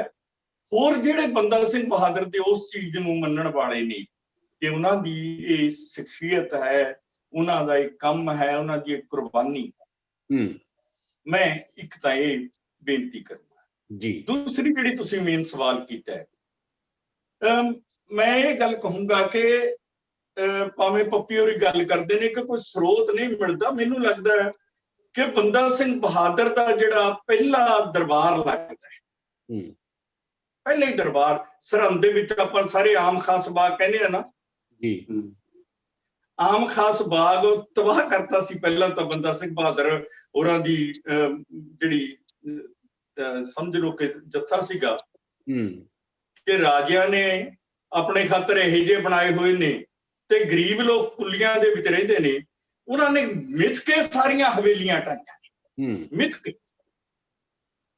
ਜਹਾਜ਼ ਵਾਲੀ ਹਵੇਲੀ ਛੱਡ ਲਈ ਸੀਗੀ, ਉਹ ਟੋਡਰਮਲ ਦੀ ਸੀ, ਬਟ ਉਹਨਾਂ ਨੇ ਇਹ ਸਾਰਾ ਕੀਤਾ। ਪਰ ਜਦੋਂ ਪਹਿਲਾ ਦਰਬਾਰ ਲਾਉਂਦਾ ਹੈ ਉਹ ਦੋ ਐਲਾਨ ਕਰਦਾ ਹੈ। ਇੱਕ ਕਿ ਬਾਦਸ਼ਾਹ ਨੂੰ ਕਹਿ ਦਿਓ ਕਿ ਪੰਜਾਬ ਦੇ ਵਿੱਚ ਸਿੱਖਾਂ ਦਾ ਖਾਲਸਾ ਰਾਜ ਹੋ ਗਿਆ। First of all. ਸੈਕੰਡ ਇਹ ਕਹਿੰਦਾ ਕਿ ਜਿਹੜੀ ਵੀ ਜ਼ਮੀਨ ਹੈ, ਚਾਹੇ ਉਹ ਸਰਕਾਰ ਦੀ ਹੈ ਚਾਹੇ ਉਹ ਜ਼ਗੀਰਦਾਰਾਂ ਦੀ ਹੈ, ਦੂਜਾ ਐਲਾਨ ਹੈ ਬਕਾਇਦਾ, ਇਹਦੇ ਬਹੁਤ ਸਾਰੇ ਸਰੋਤ ਮਿਲਦੇ ਨੇ। ਉਹ ਕਹਿੰਦਾ ਕਿ ਜਿਹੜੀ ਵੀ ਜ਼ਮੀਨ ਦੇ ਉੱਤੇ ਕੋਈ ਵਾਹੁੰਦਾ ਹੈ, ਜਿਹੜੀ ਆਪਾਂ ਲੈਂਡ ਟੂ ਦਾ ਟਿਲਰ ਦਾ ਨਾਰਾ ਦਿੰਦੇ ਸੀ ਪੱਪੀ ਜੀ, ਉਹ ਕਹਿੰਦਾ ਵੀ ਜਿਹੜੀ ਜ਼ਮੀਨ ਕੋਈ ਵਾਹੁੰਦਾ ਹੈ ਉਹਦਾ ਮਾਲਕ ਉਹ ਹੋਊਗਾ। ਮੁਜ਼ਾਰਾ ਜਿਹੜਾ ਹੈਗਾ ਉਹ ਜ਼ਗੀਰਦਾਰ ਦਾ ਕਾਮਾ ਨਹੀਂ ਹੋਊਗਾ, ਜ਼ਗੀਰਦਾਰ ਉਹਦਾ ਮਾਲਕ ਨਹੀਂ। ਉਹ ਇਹ ਕਹਿੰਦਾ ਹੈ ਕਿ ਜਿੰਨੀਆਂ ਸਰਕਾਰੀ ਮਾਲਕੀ ਦੀਆਂ ਜ਼ਮੀਨਾਂ ਨੇ ਉਹ ਵੰਡ ਦਿੱਤੀਆਂ ਜਾਣ, ਤੇ ਉਹਨੇ ਵੰਡਾਈਆਂ।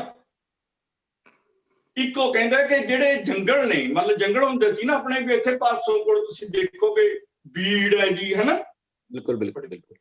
ਉਹ ਕਹਿੰਦਾ ਜਿਹੜੀਆਂ ਉਹ ਸੀਗੀਆਂ ਜਿਹੜੇ ਸਢੌਰੇ ਵਾਲੇ ਪਾਸੇ ਸੀਗੀਆਂ, ਉਹ ਕਹਿੰਦਾ ਜਿਹੜੇ ਬਾਦਸ਼ਾਹਾਂ ਦੇ ਸ਼ਿਕਾਰ ਖੇਡਣ ਦੇ ਰਿਜ਼ਰਵ ਰੱਖੇ ਸੀਗੇ, ਉਹ ਸਾਰੇ ਜਿਹੜੇ ਜੰਗਲ ਦੇ ਕੰਮ ਜੰਗਲ ਨੇ, ਉਹ ਕਾਮੇ ਕਮੀਨ ਗਰੀਬ ਮਜ਼ਦੂਰ ਕਿਸਾਨ, ਉਹ ਆਪਣੇ ਲੱਕੜਾਂ ਕੱਟ ਲਿਆਉਣ ਜਿਹਨੇ ਕੱਟਣੀਆਂ ਨੇ, ਉਹ ਉਹਨਾਂ ਦੀ ਮਾਲਕੀ ਹੈ। ਜਿੰਨੀਆਂ ਸਰਕਾਰੀ ਰੱਖਾਂ ਸੀਗੀਆਂ ਉਹ ਵੀ ਵੰਡ ਦਿੱਤੀਆਂ ਕਿ ਲੋਕ ਖੇਤ ਰੱਖਾਂ ਦੇ ਵਿੱਚ ਪਸ਼ੂ ਚਾਰਨ, ਜੋ ਮਰਜ਼ੀ ਕਰਨ। ਮੈਂ ਇਹਨੂੰ ਥੋੜਾ ਜਿਹਾ ਇੱਕ ਹੋਰ ਪੁਆਇੰਟ ਤੋਂ ਤੁਹਾਡੇ ਨਾਲ ਸ਼ੇਅਰ ਕਰਨਾ ਚਾਹੂੰਗਾ, ਹੈ ਨਾ ਜੀ। ਬਾਹਰ ਨਾਇਕ ਬੱਟਾ ਆਪਣੇ ਕੋਲ ਸਮਾਂ ਉਨਾ ਦਿੱਕਤ ਆਊਗੀ। ਮੈਨੂੰ ਲੱਗਦਾ ਹੈ ਕਿ ਤੁਸੀਂ ਇਹਨੂੰ ਕਿਸਾਨੀ ਤੱਕ ਕਿਉਂ ਸੀਮਤ ਕਰਦੇ? ਬਈ ਜੀ ਉਹ ਦੌਰ ਸੀਗਾ 1710 ਦੇ ਵਿੱਚ ਸਰਹੰਦ ਫਤਿਹ ਹੁੰਦੀ ਹੈ। 1710 ਚ ਜਾ ਕੇ ਦੇਖੀਏ ਕਿ ਉਦੋਂ ਦੇਸ਼ ਦੇ ਵਿੱਚ ਸਮਾਜਿਕ ਜਕੜ ਕੀ ਸੀਗੀ, ਪੰਜਾਬ ਦੇ ਵਿੱਚ ਸਮਾਜਿਕ ਜਕੜ ਕੀ ਸੀ। ਬੰਦਾ ਸਿੰਘ ਬਹਾਦਰ, ਤੁਹਾਨੂੰ ਲੱਗਦਾ ਕਿ ਬ੍ਰਾਹਮਣਵਾਦ ਜਾਂ ਹੋਰ ਜਿਹੜਾ ਸਾਰਾ ਅਸੀਂ ਗਿਣਦੇ ਹਾਂ, ਇਹ ਕੋ ਅਚਾਨਕ ਪੈਦਾ ਹੋਇਆ ਫਨੋਮਨਾ ਹੈ, ਇਹਦੀ ਜਕੜ ਸੀ ਪੂਰੀ। ਬੰਦਾ ਸਿੰਘ ਬਹਾਦਰ ਕੀ ਕਰਦਾ ਕਿ ਜਿਹੜਾ ਮੇਰਾ ਸਿੰਘ ਬਣ ਗਿਆ, ਮੇਰੇ ਕੋਲ ਆਉਂਦਾ, ਉਹਨੂੰ ਉਹਦਾ ਪਿੰਡ ਦਾ ਪਟਾ ਦੇ ਕੇ ਭੇਜਣਾ। ਉਹ ਜਿਹੜਾ ਪਟਾ ਹੈ ਉਹਦਾ ਅਰਥ ਹੈ ਪਿੰਡ ਦੇ ਵਿੱਚ ਖਬਰ ਪਹੁੰਚਾ ਦੇਣੀ ਹੈ ਕਿ ਫਲਾਂ ਭੰਗੀ, ਫਲਾਂ ਚਮਾਰ, ਫਲਾਣੀ ਜਾਤ ਦਾ, ਜਿਹੜੇ ਛੋਟੀਆਂ ਜਾਤਾਂ ਨੇ ਖਾਸ ਕਰਕੇ, ਕਿ ਉਹ ਨੁਮਾਇੰਦੇ ਦੇ ਤੌਰ ਤੇ ਆ ਰਿਹਾ ਹੈ। ਜਿੰਨੇ ਤੁਹਾਡੇ ਸੋ ਕਾਲਡ ਜ਼ਗੀਰਦਾਰ ਨੇ, ਜਿੰਨੇ ਇਹ ਧਾਰਮਿਕ ਪ੍ਰੀਸਟ ਨੇ, ਜੋ ਵੀ ਨੇ ਉਸ ਪਿੰਡ ਦੇ, ਉਹ ਸਾਰੇ ਲਾਈਨ ਬਣਾ ਕੇ ਖੜਨਾ ਉਹਦੇ ਖੈਰ ਮਕਦਮ ਲਈ, ਉਹਦੇ ਸਵਾਗਤ ਦੇ, ਤੇ ਖੜਦੇ ਹੀ ਸੀਗੇ। ਬੰਦਾ ਸਿੰਘ ਬਹਾਦਰ ਨੇ ਆਰਥਿਕ ਜਕੜ ਤਾਂ ਤੋੜੀ ਹੈ, ਮੈਂ ਮੰਨਦਾ, ਪਰ ਇਹ ਗੱਲ ਬਹੁਤ ਘੱਟ ਨੋਟਿਸ ਦੇ ਵਿੱਚ ਆਉਂਦੀ ਹੈ ਕਿ ਉਹਦੇ ਨਾਲ ਫਿਰ ਰਲੇ ਵੀ ਤਾਂ ਕੌਣ? ਇਤਿਹਾਸ ਦੱਸਦਾ ਹੈ, ਬਹੁਤ ਸਾਰੇ ਸਰੋਤ ਨੇ, ਆਪਾਂ ਇੱਥੇ ਸ਼ਾਇਦ ਉਵੇਂ ਡਿਸਕਸ ਨਾ ਕਰ ਪਾਈਏ। ਬਹੁਤ ਸਾਰੇ ਸਰੋਤ ਨੇ ਕਿ ਜਿਹੜੇ ਛੋਟੀਆਂ ਜਾਤਾਂ ਦੇ ਲੋਕ ਸੀਗੇ ਉਹ ਵੱਡੀ ਗਿਣਤੀ ਦੇ ਵਿੱਚ ਲੜਦੇ, ਉਹਦੇ ਨਾਲ ਰਲਦੇ ਨੇ, ਉਹਦੀ ਫੌਜ ਦਾ ਹਿੱਸਾ ਬਣਦੇ ਨੇ। ਤੇ ਇੱਕ ਇਕੁਐਲਿਟੀ ਦੀ ਗੱਲ ਕਰਾਂ ਮੈਂ, ਇੱਕ ਮੰਨ ਲਓ ਕਿ ਛੋਟੀ ਜਾਤ ਦਾ ਬੰਦਾ ਚਲੇਗਾ, ਜਿਹਨੂੰ ਤਾਂ ਲੋਕ ਠੋਕਰਾਂ ਮਾਰਦੇ ਸੀ ਕਿ ਪਿੰਡ ਦਾ ਜਿਹੜਾ ਮੁਖੀਆ ਸਰਪੰਚ ਜਾਂ ਜੋ ਵੀ ਉਦੋਂ ਹੋਊਗਾ, ਉਹੀ ਉਹਨੂੰ ਕੁਛ ਨਹੀਂ ਸੀ ਜਾਣਦਾ, ਕਹਿੰਦੀ ਜ਼ਰੂਰਤ ਨਹੀਂ ਸੀਗੀ। ਮੈਂ ਆਪਣੀ ਅੱਖਾਂ ਨਾਲ ਦੇਖਿਆ ਕਿ ਉਹ ਕਿਤੇ ਪਰੇ ਬਹਿ ਕੇ ਇੱਕ ਕੱਪ ਜਿਹੇ ਦੇ ਵਿੱਚ, ਜਿਹੜਾ ਫੌਜੀਆਂ ਜਿਹੜਾ ਕੱਪ ਹੁੰਦਾ, ਉਹ ਚਾਹ ਮਿਲਦੀ ਸੀ ਜੇ ਕਿਸੇ ਨੇ ਦੇਣੀ ਹੁੰਦੀ ਸੀ। ਤੇ ਬੰਦਾ ਸਿੰਘ ਬਹਾਦਰ ਕਹਿੰਦਾ, ਦੇਖੋ ਮੈਨੂੰ ਬੁਲਾਉਣਾ, ਮੈਨੂੰ ਸਿੰਘ ਸਾਹਿਬ ਕਹੋ, ਜੋ ਮੇਰੇ ਕੋਲ ਆ ਰਿਹਾ ਉਹਨੂੰ ਸਿੰਘ ਸਾਹਿਬ ਕਹੋ। ਇਹ ਜਿਹੜੀ ਇਹ ਕੁਆਲਿਟੀ ਆ ਪ੍ਰੈਕਟਿਸ ਦੇ ਵਿੱਚ, ਇਹ ਖਾਲਾ ਜੀ ਦਾ ਬਣਨਾ ਨਹੀਂ ਸੀਗਾ। ਮੈਂ ਉਹਨੂੰ ਸਮਾਜਿਕ ਕ੍ਰਾਂਤੀ ਦਾ ਰਹਿਨੁਮਾ ਵੀ ਮੰਨਦਾ ਹੈ ਕਿ ਆਰਥਿਕ ਸੁਧਾਰ ਤਾਂ ਬੰਦਾ ਲੈਟਰ ਦੇ ਕੇ ਕਰ ਦੂਗਾ। ਇਹ ਜਿਹੜਾ ਕੁਛ ਕੀਤਾ ਨਾ ਬੰਦਾ ਸਿੰਘ ਬਹਾਦਰ ਨੇ, ਇਹ ਮੁੜ ਕੇ ਵੀ ਨਹੀਂ ਹੋਇਆ। ਤੇ ਹੁਣ ਕਿਸਾਨੀ ਦੀ ਲਹਿਰ ਚੱਲ ਰਹੀ ਹੈ, ਤੁਸੀਂ ਕਹਿੰਦੇ ਹੋ, ਰਾਈਟ ਜੀ। ਥੋੜਾ ਚਿਰ ਪਹਿਲਾਂ ਕਿਸਾਨੀ ਦੇ ਨਾਲ ਇੱਕ ਗੱਲ ਆਉਂਦੀ ਹੈ ਕਿ ਦੇਖੋ ਉਹ ਚਲੇ ਗਏ ਮਜ਼ਦੂਰ ਕਰੋਨਾ ਕਰਕੇ ਜਾਂ ਕੁਝ ਕਰਕੇ ਕਿ ਤੁਸੀਂ ਲਾਉਣੀ ਹੈ ਜੀਰੀ ਲਾਉਣੀ ਹੈ ਨਾ, ਜੀਰੀ ਦੀ ਕਨਫਲਿਕਟ ਆਉਂਦੀ ਹੈ।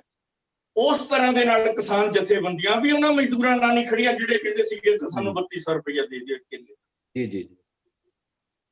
ਇਹ ਬਹੁਤ ਟੇਢੀ ਖੀਰ ਹੈ ਬੰਦਾ ਸਿੰਘ ਬਹਾਦਰ ਨੂੰ। ਇਵੇਂ ਅਸੀਂ ਜਦੋਂ ਦੇਖਦੇ ਹਾਂ, ਉਹਨੇ ਸਮਾਜਿਕ ਤੌਰ ਤੇ, ਮੈਂ ਉਹਨੂੰ ਸਮਾਜਿਕ ਕ੍ਰਾਂਤੀ ਦਾ, ਜਿਹੜਾ ਗੁਰੂ ਨਾਨਕ ਸਾਹਿਬ ਦੀ ਗੱਲ ਤੁਸੀਂ ਜੋੜਦੇ ਹੋ, ਫਿਰ ਮੈਂ ਵੀ ਜੋੜਦਾ ਕਿ ਜਿਹੜੀ ਗੁਰੂ ਨਾਨਕ ਸਾਹਿਬ ਨੇ ਲਾਲੋਆਨਾ ਜਾਰੀ ਦੱਸੀ ਸੀਗੀ, ਬੰਦਾ ਸਿੰਘ ਬਹਾਦਰ ਨੇ ਉਹਨਾਂ ਭੰਗੀਆਂ ਨਾਲ, ਉਹਨਾਂ ਗਰੀਬਾਂ ਨਾਲ, ਯਾਰ ਜਿਨ੍ਹਾਂ ਨੂੰ ਕੋਈ ਨੇੜੇ ਲਾ ਕੇ ਰਾਜੀ ਨਹੀਂ ਸੀਗਾ। 1900ਵੇਂ ਦੇ ਵਿੱਚ ਕੋਈ ਨੇੜੇ ਨਹੀਂ ਸੀਗਾ। ਜੀ। ਉਹ 1710 ਦੇ ਵਿੱਚ ਉਹਨਾਂ ਨੂੰ ਪਾਤਸ਼ਾਹੀ ਬਖਸ਼ਦਾ ਹੈ। ਉਹ ਪਾਤਸ਼ਾਹੀ ਜਿਹੜੀ ਗੁਰੂ ਗੋਬਿੰਦ ਸਿੰਘ ਕਹਿੰਦਾ ਗਰੀਬ ਸਿੱਖਣ ਕੋ ਦੂੰ ਪਾਤਸ਼ਾਹੀ ਜੀ। ਮੈਂ ਤਾਂ ਵੀ ਦੇਖੋ, ਇਹ ਮੈਨੂੰ ਲੱਗਦਾ ਹੈ ਕਿ ਕਿਸਾਨ ਸੰਘਰਸ਼ ਦੇ ਵਿੱਚ ਜ਼ਮੀਨਾਂ ਦੇ ਪੁਆਇੰਟ ਤੋਂ ਅਸੀਂ ਬੰਦਾ ਸਿੰਘ ਬਹਾਦਰ ਨੂੰ ਵੱਡਾ ਨਾਇਕ ਮੰਨਦੇ, ਪਰ ਇੱਕ ਸਿੱਖਿਆ ਲੈਣ ਦੀ ਇਹ ਵੀ ਲੋੜ ਹੈ। ਦੂਜੀ ਗੱਲ, ਮੈਂ ਇੱਕ ਹੋਰ ਛੋਟੀ ਜਿਹੀ ਗੱਲ ਐਵੇਂ ਜੋੜਦੇ ਹਾਂ, ਜ਼ਿਆਦਾ ਟਾਈਮ ਤਾਂ ਨਹੀਂ ਲੈ ਰਿਹਾ। ਹਾਂ ਬਸ ਪਲੀਜ਼। ਸੌਰੀ। ਸੁਖਵਿੰਦਰ ਪੱਪੀ ਜੀ, ਤਲੋਚਨ ਹੋਰਾਂ ਨੇ ਬਹੁਤ ਖੂਬਸੂਰਤ ਗੱਲ ਕੀਤੀ ਹੈ ਕਿ ਉਹਨਾਂ ਨੇ ਇਕੱਲੀ ਆਰਥਿਕ ਜਕੜਬੰਦੀ ਨਹੀਂ ਤੋੜੀ, ਸਮਾਜਿਕ ਜਕੜਬੰਦੀ ਵੀ ਤੋੜੀ, ਜਿਹੜੀ ਉਸ ਦੌਰ ਦੇ ਵਿੱਚ ਬਹੁਤ ਵੱਡੀ ਗੱਲ ਸੀ। ਮੈਂ ਇਹ ਗੱਲ ਤੁਹਾਡੇ ਤੋਂ ਜਾਣਨਾ ਚਾਹੁੰਦਾ ਕਿ ਇੱਕ ਤਾਂ ਜਿਹੜਾ ਜ਼ਮੀਨਦਾਰੀ ਪ੍ਰਥਾ ਸੀ ਉਸ ਦੌਰ ਦਾ ਉਕੜਵਾਂ ਲੱਛਣ ਸੀ, ਤੇ ਇਹ ਐਡੀ ਵੱਡੀ ਗੱਲ ਸੀ ਉਸ ਦੌਰ ਦੇ ਵਿੱਚ ਜਿਹਦੇ ਬਾਰੇ ਕਿਆਸ ਵੀ ਨਹੀਂ ਕੀਤਾ ਜਾ ਸਕਦਾ ਸੀ। ਬੰਦਾ ਬਹਾਦਰ ਰਾਹੀਂ ਇਹ ਤਬਦੀਲੀ ਕਿਵੇਂ ਆਈ, ਤੇ ਦੂਜੀ ਗੱਲ ਕਿ ਇਹ ਚੀਜ਼ ਅੱਗੇ ਕੰਟੀਨਿਊ ਕਿਉਂ ਨਹੀਂ ਹੋ ਸਕੀ ਹੈਗੀ, ਖਾਸ ਤੌਰ ਤੇ ਸਿੱਖ ਲਹਿਰ ਦਾ ਜਿਹੜਾ ਉਦੋਂ ਬਾਅਦ ਦਾ ਵਿਕਾਸ ਹੋਇਆ, ਉਹਦੇ ਵਿੱਚ ਇਹ ਹਲ ਵਾਹਕ ਦੀ ਕ੍ਰਾਂਤੀ ਦਾ ਜਿਹੜਾ ਫਲਸਫਾ ਸੀ ਉਸ ਤੋਂ ਅੱਗੇ ਕੰਟੀਨਿਊ ਕਿਉਂ ਨਹੀਂ ਹੋ ਸਕਿਆ। ਇਹ ਦੋ ਗੱਲਾਂ ਤੇ ਮੈਂ ਫੋਕਸ ਕਰਨਾ ਚਾਹੁੰਦਾ ਤੁਹਾਨੂੰ। ਕਿ ਮੈਂ ਪਹਿਲਾਂ ਹੀ ਆਪਣੀ ਗੱਲ ਦੇ ਵਿੱਚ ਇਹ ਗੱਲ ਰੱਖੀ ਸੀ ਕਿ ਜਿਹੜੀ ਪੂਰੀ ਦੀ ਪੂਰੀ ਜਿਹੜੀ ਭਗਤੀ ਲਹਿਰ ਹੈਗੀ ਹਿੰਦੁਸਤਾਨ ਦੀ, ਉਹਦੇ ਵਿੱਚੋਂ ਸਿੱਖ ਲਹਿਰ ਦਾ ਇੱਕ ਜਿਹੜਾ ਕੰਟੈਂਟ ਹੈ ਉਹ ਇਹ ਰਿਹਾ ਕਿ ਉਹਨੇ ਬਰਾਬਰੀ ਦੀ ਗੱਲ ਕਰਦੇ ਹੋਏ ਸੱਤਾ ਤੱਕ ਜਾਣਾ ਸੀ। ਉਹ ਗੁਰੂ ਨਾਨਕ ਦੇਵ ਜੀ ਤੋਂ ਸ਼ੁਰੂ ਹੋਈ, ਗੁਰੂ ਗੋਬਿੰਦ ਸਿੰਘ ਤੱਕ ਉਹਨਾਂ ਦਾ ਜਿਹੜਾ ਹੈਗਾ ਬਹੁਤ ਲੰਮੇ ਦੌਰ ਤੋਂ ਗੁਜ਼ਰਦੇ ਇੱਕ ਚਰਮ ਸੀਮਾ ਤੇ ਉੱਤੇ ਪਹੁੰਚ ਗਈ। ਔਰ ਉਸ ਚਰਮ ਸੀਮਾ ਦੀ ਜਿਹੜੀ ਪ੍ਰੈਕਟੀਕਲ ਇੰਪਲੀਮੈਂਟੇਸ਼ਨ ਹੈਗੀ ਆ ਉਹ ਬੰਦਾ ਸਿੰਘ ਬਹਾਦਰ ਕਰਦਾ ਹੈ। ਔਰ ਉਹ ਉਸ ਕੰਟੈਂਟ ਦੀ ਜਿਹੜੀ ਜਿਨ੍ਹਾਂ ਦੀ ਤਰਲੋਚਨ ਸਿੰਘ ਹੋਰਾਂ ਨੇ ਗੱਲ ਕੀਤੀ ਹੈ ਕਿ ਜਿਹੜਾ ਭਾਈ ਲਾਲੋ ਤੇ ਭਗਵਾਨ ਆ ਗਿਆ ਸੀਗਾ ਪਹਿਲਾਂ ਹੀ, ਉਹਨੂੰ ਬਿਲਕੁਲ ਐਨ ਕੰਕਰੀਟ ਔਰ ਪਿੰਨ ਪੁਆਇੰਟ ਕਰਦਾ ਹੋਇਆ ਬਗੈਰ ਕਿਸੇ ਇੱਧਰ ਉੱਧਰ ਉਲਝੇ, ਉਹਨੂੰ ਸਮਝਦਾ ਸੀਗਾ ਕਿ ਮੇਰੇ ਦੁਸ਼ਮਣ ਕੌਣ ਨੇ, ਦੋਸਤ ਕੌਣ ਨੇ। ਉਸ ਸਮਿਆਂ ਦੇ ਮੁਤਾਬਕ ਜਿਹੜੀ ਉਹਦੀ ਦੁਸ਼ਮਣੀ ਸੀ ਉਹ ਜੰਗੀਰਦਾਰੀ ਪ੍ਰਥਾ ਦੇ ਨਾਲ ਹੀ ਬਣਦੀ ਸੀ, ਔਰ ਉਹਨੇ ਸਿੱਖੀ ਸਪਿਰਿਟ ਦੇ ਅਨੁਕੂਲ ਉਹ ਦੁਸ਼ਮਣੀ ਹੈ ਜਿਹੜੀ ਉਹ ਸਹੀ ਤਰੀਕੇ ਦੇ ਨਾਲ ਨਿਭਾਈ, ਔਰ ਉਹਨੇ ਦੁਸ਼ਮਣੀ ਵੀ ਹੈ ਜਿਹੜੀ ਉਹ ਬਿਲਕੁਲ ਸਹੀ ਤਰੀਕੇ ਦੇ ਨਾਲ ਨਿਭਾਈ। ਦੋਸਤੀ ਤੇ ਦੁਸ਼ਮਣੀ ਦਾ ਜਿਹੜਾ ਉਹਦੀ ਕਮਿਟਮੈਂਟ ਹੈ ਦੋਨੇ ਪਾਸੇ, ਦੋਸਤਾਂ ਨਾਲ ਵੀ ਤੇ ਦੁਸ਼ਮਣਾਂ ਨਾਲ ਵੀ, ਉਹ ਇੰਨੀ ਕਲੀਅਰ ਹੈ, ਇੰਨੀ ਸਾਇੰਟੀਫਿਕ ਹੈ, ਇੰਨੀ ਸਪਿਰਿਚੁਅਲ ਵੀ ਹੈਗੀ ਹੈ, ਇੰਨੀ ਡੈਮੋਕ੍ਰੇਟਿਕ ਵੀ ਹੈਗੀ ਹੈ ਕਿ ਉਹ ਆਪਣੇ ਆਪ ਦੇ ਵਿੱਚ ਮੈਨੂੰ ਲੱਗਦਾ ਕਿ ਜਿਹੜੀ ਹੋਲ ਸਿੱਖੀ ਸਪਿਰਿਟ ਹੈ ਉਹਦਾ ਉਹ ਸਿਖਰ ਹੋ ਨਿਪਟਦੀ ਹੈ ਜੀ। ਸੋ ਉਸ ਸਪਿਰਿਟ ਦੇ ਉੱਤੇ ਚੱਲਦੇ ਹੋਏ ਉਹ ਸਪਿਰਿਟ ਹੈ ਜਿਹੜੀ ਉਹ ਬੰਦਾ ਸਿੰਘ ਬਹਾਦਰ ਦਾ ਮਾਰਗਦਰਸ਼ਨ ਕਰਦੀ ਹੈ। ਉਸ ਮਾਰਗਦਰਸ਼ਨ ਦੇ ਉੱਤੇ ਚੱਲਦਾ ਹੋਇਆ ਉਹ ਜਿਹੜਾ ਹੈਗਾ ਜਗੀਰਦਾਰੀ ਪ੍ਰਥਾ ਦੇ ਖਿਲਾਫ ਲੜਦਾ ਹੈ ਜੀ। ਨੰਬਰ 1। ਦੂਸਰਾ ਤੁਹਾਡਾ ਸਵਾਲ ਕੀ ਸੀਗਾ ਕਿ ਉਹ ਹਲਵਾਕ ਦੀ ਕ੍ਰਾਂਤੀ ਉਸ ਤੋਂ ਬਾਅਦ ਕੰਟੀਨਿਊ ਕਿਉਂ ਨਹੀਂ ਹੋ ਸਕੀ? ਹਾਂ ਬਿਲਕੁਲ ਉਸ ਤੋਂ ਬਾਅਦ ਹਲਵਾਕ ਦੀ ਕ੍ਰਾਂਤੀ ਕਿਉਂ ਨਾ ਹੋਈ।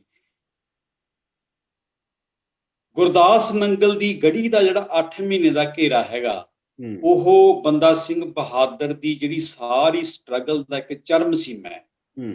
ਬੰਦਾ ਸਿੰਘ ਬਹਾਦਰ ਜਦੋਂ ਫੜਿਆ ਜਾਂਦਾ ਹੈ, ਬੰਦਾ ਸਿੰਘ ਬਹਾਦਰ ਦੀ ਜਦੋਂ ਸ਼ਹਾਦਤ ਹੋ ਜਾਂਦੀ ਹੈ, ਤਾਂ ਉਸ ਤੋਂ ਬਾਅਦ ਕਈ ਲੋਕ ਜਿਹੜੇ ਅੱਜ ਜਿਸ ਨੂੰ ਸਿੱਖ ਰਾਜ ਕਹੀ ਜਾਂਦੇ ਆ, ਭਾਈ ਮਹਾਰਾਜਾ ਰਣਜੀਤ ਸਿੰਘ ਦਾ ਰਾਜ, ਜਦੋਂ ਉਹ ਬਾਅਦ ਦੇ ਵਿੱਚ ਉਹ ਆਉਂਦਾ ਹੈ, ਉਹ ਸਿੱਖੀ ਦੀ ਜਿਹੜੀ ਮੂਲ ਸਪਿਰਿਟ ਹੈ ਜੀ, ਉਸ ਦੀ ਰੈਗੂਲਰਿਟੀ ਜਿਹਨੇ ਕਰਨੀ ਸੀ, ਉਸਨੇ ਜਿਹਨੇ ਬੰਦਾ ਸਿੰਘ ਬਹਾਦਰ ਦੀ ਉਸ ਮੂਲ ਸਪਿਰਿਟ ਨੂੰ ਲੈ ਕੇ ਅੱਗੇ ਚੱਲਣਾ ਸੀ, ਜਿਹਨੇ ਜ਼ਮੀਨੀ ਵੰਡ ਦੇ ਸਵਾਲ ਨੂੰ ਹੋਰ ਵਿਸਥਾਰ ਦੇਣਾ ਸੀ, ਉਹ ਬਿਲਕੁਲ ਉਹਨੂੰ ਉਲਟਾ ਕੇ ਮਿਸਲਾਂ ਦੇ ਰੂਪ ਦੇ ਵਿੱਚ ਲਿਆ ਕੇ ਦੁਬਾਰਾ ਫਿਰ ਜਿਹੜੀ ਜ਼ਗੀਰਦਾਰੀ ਪ੍ਰਥਾ ਹੈ ਜਿਹੜੀ ਉਹ ਸਥਾਪਤੀ ਵੱਲ ਚਲਾ ਜਾਂਦਾ ਹੈ।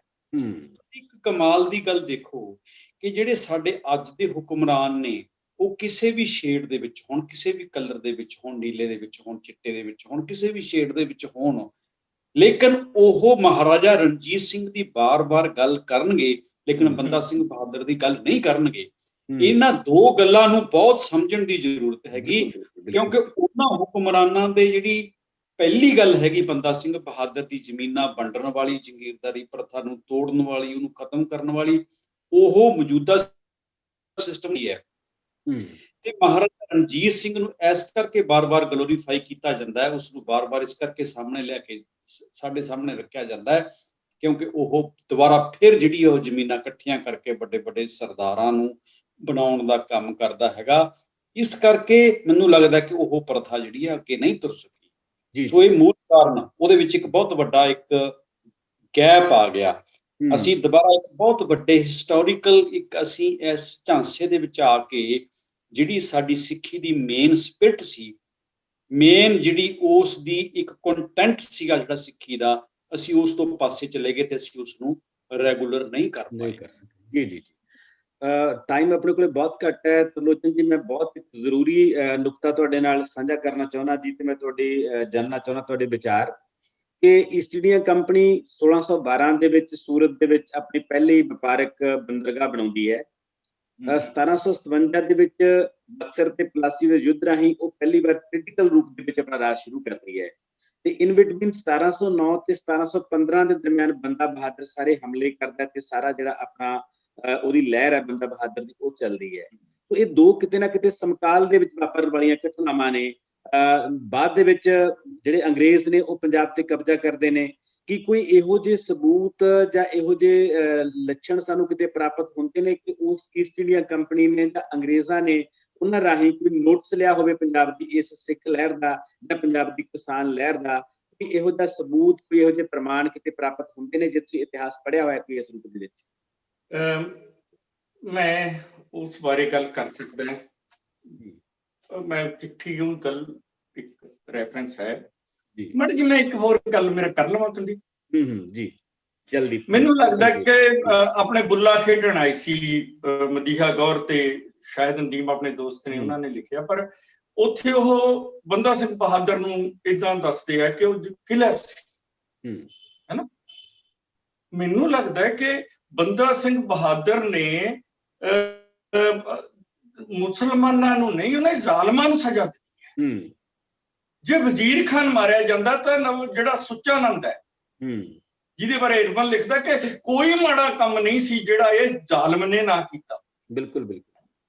ਉਹਨੇ ਜਿਹੜੀਆਂ ਮਸਜਿਦਾਂ ਸੀ ਦੂਜੀਆਂ ਸੀਗੀਆਂ ਕਿ ਤੁਹਾਡਾ ਬਲੀਫ ਹੈ ਤੇ ਇਸ ਗੱਲ ਦੇ ਵਿੱਚ ਤੁਸੀਂ ਅਸੀਂ ਉਹਨਾਂ ਨੂੰ ਹੱਥ ਨਹੀਂ ਲਾਵਾਂਗੇ, ਪਰ ਉਹਨਾਂ ਨੇ ਬਾਦਸ਼ਾਹ ਆਪਣੇ ਵਜ਼ੀਰ ਖਾਨ ਦਾ ਕੋਈ ਵੀ ਨਹੀਂ ਛੱਡਿਆ। ਉਹਦਾ ਬੇਟਾ ਭੱਜ ਗਿਆ ਆਪਣੀ ਵਾਈਫ ਨੂੰ ਲੈ ਕੇ। ਜੋ ਮੈਂ ਇੱਕ ਤਾਂ ਇਹ ਕਹਿਣਾ ਕਿ ਉਹਨੂੰ ਨਾ ਇਸ ਤਰ੍ਹਾਂ ਨਾ ਪੁੱਟ ਕੀਤਾ ਜਾਵੇ ਕਿ ਬੰਦਾ ਸਿੰਘ ਬਹਾਦਰ ਮੁਗਲਾਂ ਦੇ ਖਿਲਾਫ ਸੀ। ਉਹ ਸਡੌਰੇ ਵੀ ਤਾਂ ਜਾਂਦਾ ਹੈ, ਪੀਰ ਬੁੱਧੂ ਸ਼ਾਹ ਦੇ ਪਰਿਵਾਰ ਨਾਲ ਹੋਏ ਜ਼ੁਲਮ ਦਾ ਵੀ ਤਾਂ ਬਦਲਾ ਲੈਂਦਾ ਹੈ। ਹਾਂ ਬਿਲਕੁਲ ਬਿਲਕੁਲ। ਰਾਜਾ ਅਮੀਰ ਚੰਦ ਦੇ ਖਿਲਾਫ ਇੱਥੋਂ ਖਬਰ ਭੇਜਦੇ ਨੇ ਖਬਰ ਚ ਕੁਲਦੀਪ ਜੀ ਕਿ ਉਹਨਾਂ ਦੇ ਨਾਲ ਇੱਕ ਧਾਰਮਿਕ ਸੰਤ ਰਲ ਗਏ, ਮੁਸਲਮਾਨ ਸੰਤ, ਹੈ ਨਾ। ਉਹ ਪੀਰ ਬੁੱਧੂ ਸ਼ਾਹ ਦੇ ਜਿਹੜੇ ਸਕਸੈਸਰ ਸੀਗੇ ਉਹਨਾਂ ਬਾਰੇ ਇੱਕ ਤਾਂ ਇਹ ਹੈ ਕਿ ਉਹਨੂੰ ਇਸ ਪ੍ਰਸੰਗ ਦੇ ਵਿੱਚ ਦੇਖਿਆ ਜਾਵੇ ਕਿ ਮੁਸਲਮਾਨਾਂ ਦਾ ਕਿਲਰ ਨਾ ਉਹਨੂੰ ਕਿਹਾ ਜਾਵੇ, ਜ਼ਾਲਮਾਂ ਦੇ ਨਾਲ। ਇੱਕ ਤਾਂ ਇਹ ਬੜੀ ਲੰਬੀ ਗੱਲ ਹੋ ਸਕਦੀ ਹੈ। ਮੈਂ ਦੂਜੀ ਗੱਲ ਤੇ ਆਉਂਦਾ।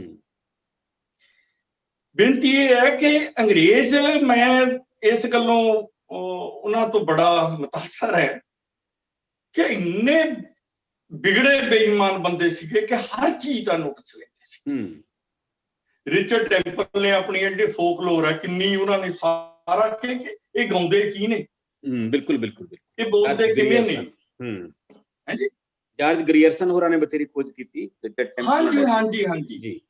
ਮੈਂ ਇਹ ਗੱਲ ਕਹਾਂ ਕਿ ਪਰ ਚਾਂਸ ਕੀ ਹੁੰਦਾ ਹੈ ਕਿ ਜਦੋਂ ਬਾਬਾ ਬੰਦਾ ਸਿੰਘ ਬਹਾਦਰ ਨੂੰ ਉਹ ਲੈ ਕੇ ਆਉਂਦੇ ਨੇ ਜੀ ਗ੍ਰਿਫਤਾਰ ਕਰਕੇ, ਬੜਾ ਜਲੀਲ ਕਰਨ ਵਾਲੇ ਤਰੀਕੇ ਦੇ ਨਾਲ ਉਹ ਪਿੰਜਰੇ ਦੇ ਵਿੱਚ ਪਾਇਆ। ਉਹ ਕਹਾਣੀ ਇੱਕ ਇਮੋਸ਼ਨਲ ਵੀ ਹੈ, ਬਟ ਉਹ ਤੋਂ ਥੋੜਾ ਪਰੇ ਆਪਾਂ ਗੱਲ ਕਰੀਏ ਕਿ ਬਾਬਾ ਬੰਦਾ ਸਿੰਘ ਬਹਾਦਰ ਦੀ ਸ਼ਹਾਦਤ ਤੋਂ ਪਹਿਲਾਂ ਉਹ 780 ਬੰਦੇ ਫੜੇ ਸੀ ਉਹਨਾਂ ਨੇ, ਉਹ ਜਿਹੜੀ ਗੁਰਦਾਸ ਨੰਗਲ ਦੀ ਗੜੀ ਦੇ ਵਿੱਚ ਉਹ ਲਿਆਉਂਦੇ ਨੇ। 2000 ਸਿਰ ਟੰਗੇ ਹੋਏ ਨੇ ਉਹਨਾਂ ਨੇ ਨੇਜਿਆਂ ਦੇ ਉੱਤੇ ਨਾਲ ਨਾਲ, ਆਖਰ ਨੇਜੋਂ ਨੰਗੇ ਹੋਣਗੇ। ਤੇ ਸਾਡੇ ਇਲਾਕੇ ਦੇ ਨੇ, ਮੇਰੇ ਪਿੰਡਾਂ ਦੇ ਨੇ, ਆਲੀ ਸਿੰਘ ਤੇ ਮਾਲੀ ਸਿੰਘ, ਸੜੌਦੀ ਵਾਲੇ ਸਿੰਘਾਂ ਦੀ ਸੜੌਦੀ ਕਹਿੰਦੇ ਆ।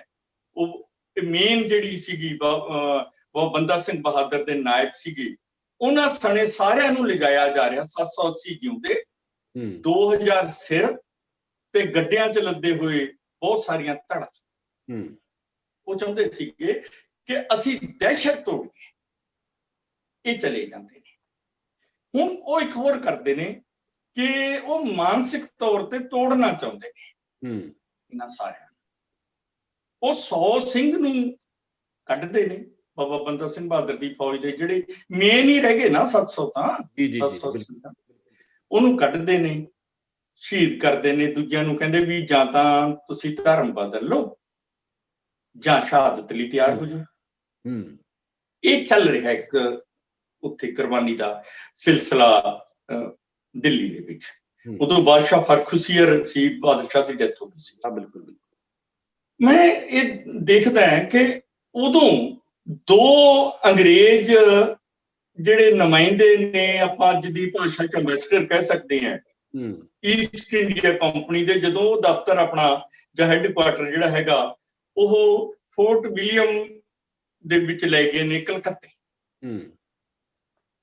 ਠੀਕ ਹੈ ਜੀ। ਉਹਦੇ 'ਚ ਜਿਹੜੇ 2 ਅੰਗਰੇਜ਼ ਨੇ, ਉਹਨਾਂ ਦੇ ਵਿੱਚ ਇੱਕ ਦਾ ਨਾਮ ਹੈ ਜੌਨ ਸ਼ਰਮਨ, ਇੱਕ ਦਾ ਹੈ ਐਡਵਰਡ ਸਟੀਫਨਸਨ। ਉਹ 10 ਮਾਰਚ 1716 ਨੂੰ ਇੱਕ ਚਿੱਠੀ ਲਿਖਦੇ ਨੇ ਅੰਗਰੇਜ਼ੀ ਦੇ ਵਿੱਚ, ਜਿਹੜੀ 5 ਜੂਨ 1716 ਨੂੰ ਪੜ੍ਹੀ ਜਾਂਦੀ ਹੈ। ਉਹ ਨੋਟ ਕੀ ਕਰ ਰਹੇ ਨੇ ਉੱਥੇ ਖੜੇ, ਦੇਖ ਕੀ ਰਹੇ ਨੇ। ਉਹਨਾਂ ਨੇ ਉਹ ਚਿੱਠੀ ਦੇ ਵਿੱਚ ਲਿਖਿਆ, ਚਿੱਠੀ ਸੰਭਾਲੀ ਹੋਈ ਹੈ, ਮੇ ਵੀ ਕਿ ਉਹਦੀ ਕਾਪੀ ਕਿਤੇ ਨਾ ਕਿਤੇ ਪੰਜਾਬੀ ਯੂਨੀਵਰਸਿਟੀ ਦੇ ਵਿੱਚ ਵੀ ਲਾਇਬ੍ਰੇਰੀ 'ਚ ਹੈ, ਜੇ ਮੇਰੀ ਜਾਣਕਾਰੀ ਸਹੀ ਹੈ ਤਾਂ ਜੀ। ਉਹ ਚਿੱਠੀ ਦੇ ਵਿੱਚੋਂ ਲਿਖਦੇ ਨੇ ਕਿ ਉਹ ਜਿਹੜਾ ਗੁਰੂ ਜੀ ਨੇ, ਕਿਉਂਕਿ ਗੁਰੂ ਇਸ ਕਰਕੇ ਵੀ ਮੁਗਾਲਤਾ ਬਣ ਜਾਂਦਾ ਕਈ ਵਾਰ ਉਹ ਚਿੱਠੀ ਦੇ ਰਾਹੀਂ ਵੀ, ਕਿ ਜਿਹੜੇ ਇੱਥੋਂ ਖਬਰਾਂ ਭੇਜਦੇ ਸੀਗੇ, ਉਹਨਾਂ ਚੋਂ ਇੱਕ ਖਬਰ ਦੇ ਵਿੱਚ ਬਾਦਸ਼ਾਹ ਨੂੰ ਲਿਖ ਰਹੇ ਨੇ ਕਿ ਆਹ ਜਿਹੜਾ ਇੱਥੇ ਬਗਾਵਤ ਕਰ ਰਿਹਾ, ਉਹਨੇ ਆਪਣੇ ਆਪ ਨੂੰ ਗੁਰੂ ਗੋਬਿੰਦ ਸਿੰਘ ਐਲਾਨ ਕਰ ਦਿੱਤਾ ਹੈ। ਹੈਨਾ, ਬਿਲਕੁਲ ਬਿਲਕੁਲ। ਮਤਲਬ ਕਿ ਉੱਥੇ ਹੁੰਦਾ ਕਿ 20 ਸਾਲ ਤੋਂ ਜਿਹਨੇ ਇਹ ਸਾਰੀ ਵਿਵਸਥਾ ਨੂੰ ਇੱਕ ਤਹਿਸ਼ ਨਹਿਸ਼ ਕੀਤਾ ਸੀ, ਤੰਗ ਕੀਤਾ ਸੀ, ਬਗਾਵਤ ਕੀਤੀ ਸੀ, ਉਹ ਬਾਗੀ ਗੁਰੂ ਫੜਿਆ ਗਿਆ। ਚਿੱਠੀ 'ਚ ਦਰਜ ਹੈ। 2000 ਸਿਰ ਲਿਆਂਦੇ ਗਏ, 780 ਬੰਦੇ ਨਾਲ ਸੀਗੇ, ਤੇ ਉਹਨਾਂ 'ਚੋਂ 100 ਕੱਢ ਕੇ ਰੋਜ਼ ਮਾਰਿਆ ਜਾਂਦਾ ਹੈ। ਪਰ ਉਹ ਲਿਖਦੇ ਆ ਕਿ ਉਹ ਹਰ ਰੋਜ਼ 100 ਬੰਦੇ ਨੂੰ ਕੱਢ ਕੇ ਮਾਰਦੇ ਨੇ, ਪਰ ਇਹ ਨਵਾਂ ਧਰਮ ਐਸਾ ਪੈਦਾ ਹੋਇਆ ਜਿਹਦੇ ਚੋਂ ਭਾਈ ਇੱਕ ਵੀ ਬੰਦਾ ਇਹੋ ਜਿਹਾ ਨਹੀਂ ਹੈ ਜਿਹਨੇ ਆਪਣਾ ਧਰਮ ਛੱਡਣ ਲਈ ਕਿਹਾ ਹੋਵੇ, ਆਰਾਮ ਨਾਲ ਆਪਣੀ ਕੁਰਬਾਨੀ ਜੀ। ਤੇ ਅੰਗਰੇਜ਼ ਇਸ ਗੱਲ ਨੂੰ ਨੋਟ ਕਰਦਾ ਹੈ, ਪੜ੍ਹਦਾ ਹੈ। ਉਹ ਸਾਡੇ ਇਕੱਠ ਦੇ ਵਿੱਚ ਕਿ ਚਿੱਠੀ ਆਈ ਹੈ, ਪੰਜਾਬ 'ਚ ਇਸ ਤਰ੍ਹਾਂ ਦਾ ਵਾਪਰਿਆ। ਤੇ ਤੁਸੀਂ ਇਤਿਹਾਸ ਦੇ ਵਿੱਚੋਂ ਜਦੋਂ ਗੋ ਥਰੂ ਹੋਵੋਗੇ ਤਾਂ ਅੰਗਰੇਜ਼ਾਂ ਦੀ ਮੇਨ ਜਿਹੜੀ ਹੈ ਕਨਸੈਂਟਰੇਸ਼ਨ ਉਹ ਉਸ ਗੱਲ ਦੇ ਵਿੱਚ ਹੈ ਕਿ ਪੰਜਾਬ ਦੇ ਵਿੱਚ ਇਸ ਤਰ੍ਹਾਂ ਦਾ ਮਾਹੌਲ ਹੈ। ਪੰਜਾਬ ਦੇ ਲੋਕਾਂ ਦੀ ਮਾਨਸਿਕਤਾ ਇਹੀ ਜੀ ਹੈ, ਪੰਜਾਬ ਦੇ ਲੋਕ ਦਬਦੇ ਨਹੀਂ, ਝੁਕਦੇ ਨਹੀਂ, ਪੰਜਾਬ ਦੇ ਲੋਕ ਆਪਣੀ ਹੋਣੀ ਨੂੰ ਖਿੜੇ ਮੱਥੇ ਮੰਨ ਜਾਂਦੇ ਨੇ, ਜਿਹੜੀ ਭਗਤ ਸਿੰਘ ਤੱਕ ਆਉਂਦੇ ਆ ਵੀ ਉਹ ਦੇਖਦੇ। ਤੇ ਮੈਨੂੰ ਲੱਗਦਾ ਹੈ ਕਿ ਅੰਗਰੇਜ਼ਾਂ ਨੇ ਇਸ ਨੂੰ ਬਹੁਤ ਸੀਰੀਅਸਲੀ ਨੋਟ ਕੀਤਾ। ਜੀ ਜੀ ਜੀ, ਬਿਲਕੁਲ ਬਿਲਕੁਲ। ਮੈਨੂੰ ਲੱਗਦਾ ਕਿ ਇਹਦਾ ਅਸਰ ਇਸ ਗੱਲ ਦੇ ਵਿੱਚ ਵੀ ਹੈ ਕਿ ਅੰਗਰੇਜ਼ਾਂ ਨੇ ਸਭ ਤੋਂ ਬਾਅਦ ਦੇ ਵਿੱਚ ਪੰਜਾਬ ਨੂੰ ਆਪਣੇ ਕਬਜ਼ੇ ਦੇ ਵਿੱਚ ਲਿਆ, ਤੇ ਸ਼ਾਇਦ ਕਿਤੇ ਨਾ ਕਿਤੇ ਉਹ ਪ੍ਰਭਾਵ ਪੰਜਾਬ ਤੋਂ ਉਹ ਓਰੀਜਨ ਤੋਂ ਡਰਦੇ ਨੇ, 1710 ਤੋਂ ਡਰਦੇ ਆ ਰਹੇ। ਜੀ ਜੀ, ਬਿਲਕੁਲ ਬਿਲਕੁਲ। 1710 ਤੋਂ ਪੰਜਾਬ ਤੋਂ ਹੱਥ ਖਿੱਚ ਰਹੇ ਨੇ ਕਿ ਇਹ ਬਹੁਤ ਮਤਲਬ ਸਖਤ ਹੱਡੀ ਦੀ ਕੌਮ ਹੈ। ਜੀ ਜੀ ਜੀ। ਇਸ ਤੋਂ ਪਹਿਲਾਂ ਕਿ ਅਸੀਂ ਆਖਰੀ ਕਮੈਂਟ ਪੱਕੀ ਖਰੋਤ ਤੋਂ ਲਈਏ, ਮੈਂ ਸਾਡੇ ਦੋਸਤਾਂ ਨੂੰ ਜਿਹੜੇ ਸਾਡੇ ਨਾਲ ਜੁੜੇ ਨੇ ਉਹਨਾਂ ਨੂੰ ਮੈਂ ਬੇਨਤੀ ਕਰਨਾ ਚਾਹੁੰਦਾ ਕਿ ਤੁਹਾਡੇ ਤੋਂ ਕੋਈ ਵੀ ਦੋਸਤ ਸਾਡੇ ਇਹਨਾਂ ਦੋਨੇ ਚਿੰਤਕਾਂ ਤੋਂ ਕੋਈ ਸਵਾਲ ਪੁੱਛਣਾ ਚਾਹੁੰਦਾ, ਬਹੁਤ ਸੰਖੇਪ ਦੇ ਵਿੱਚ ਤੁਹਾਡਾ ਸਵਾਗਤ ਹੈ।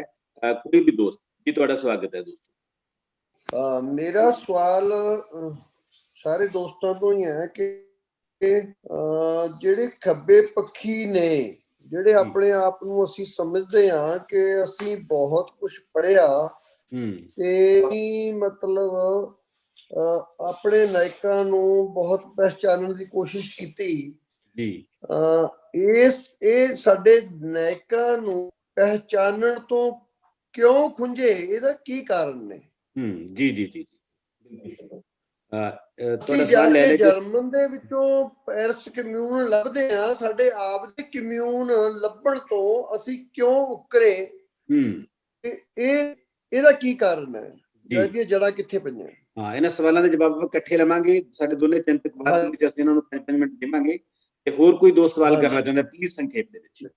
ਮੇਰਾ ਤਲੋਚਨ ਜੀ ਲਈ ਸਵਾਲ ਹੈ ਜੀ। ਜੀ ਆਵਾਜ਼ ਆ ਰਹੀ ਹੈ ਨਾ?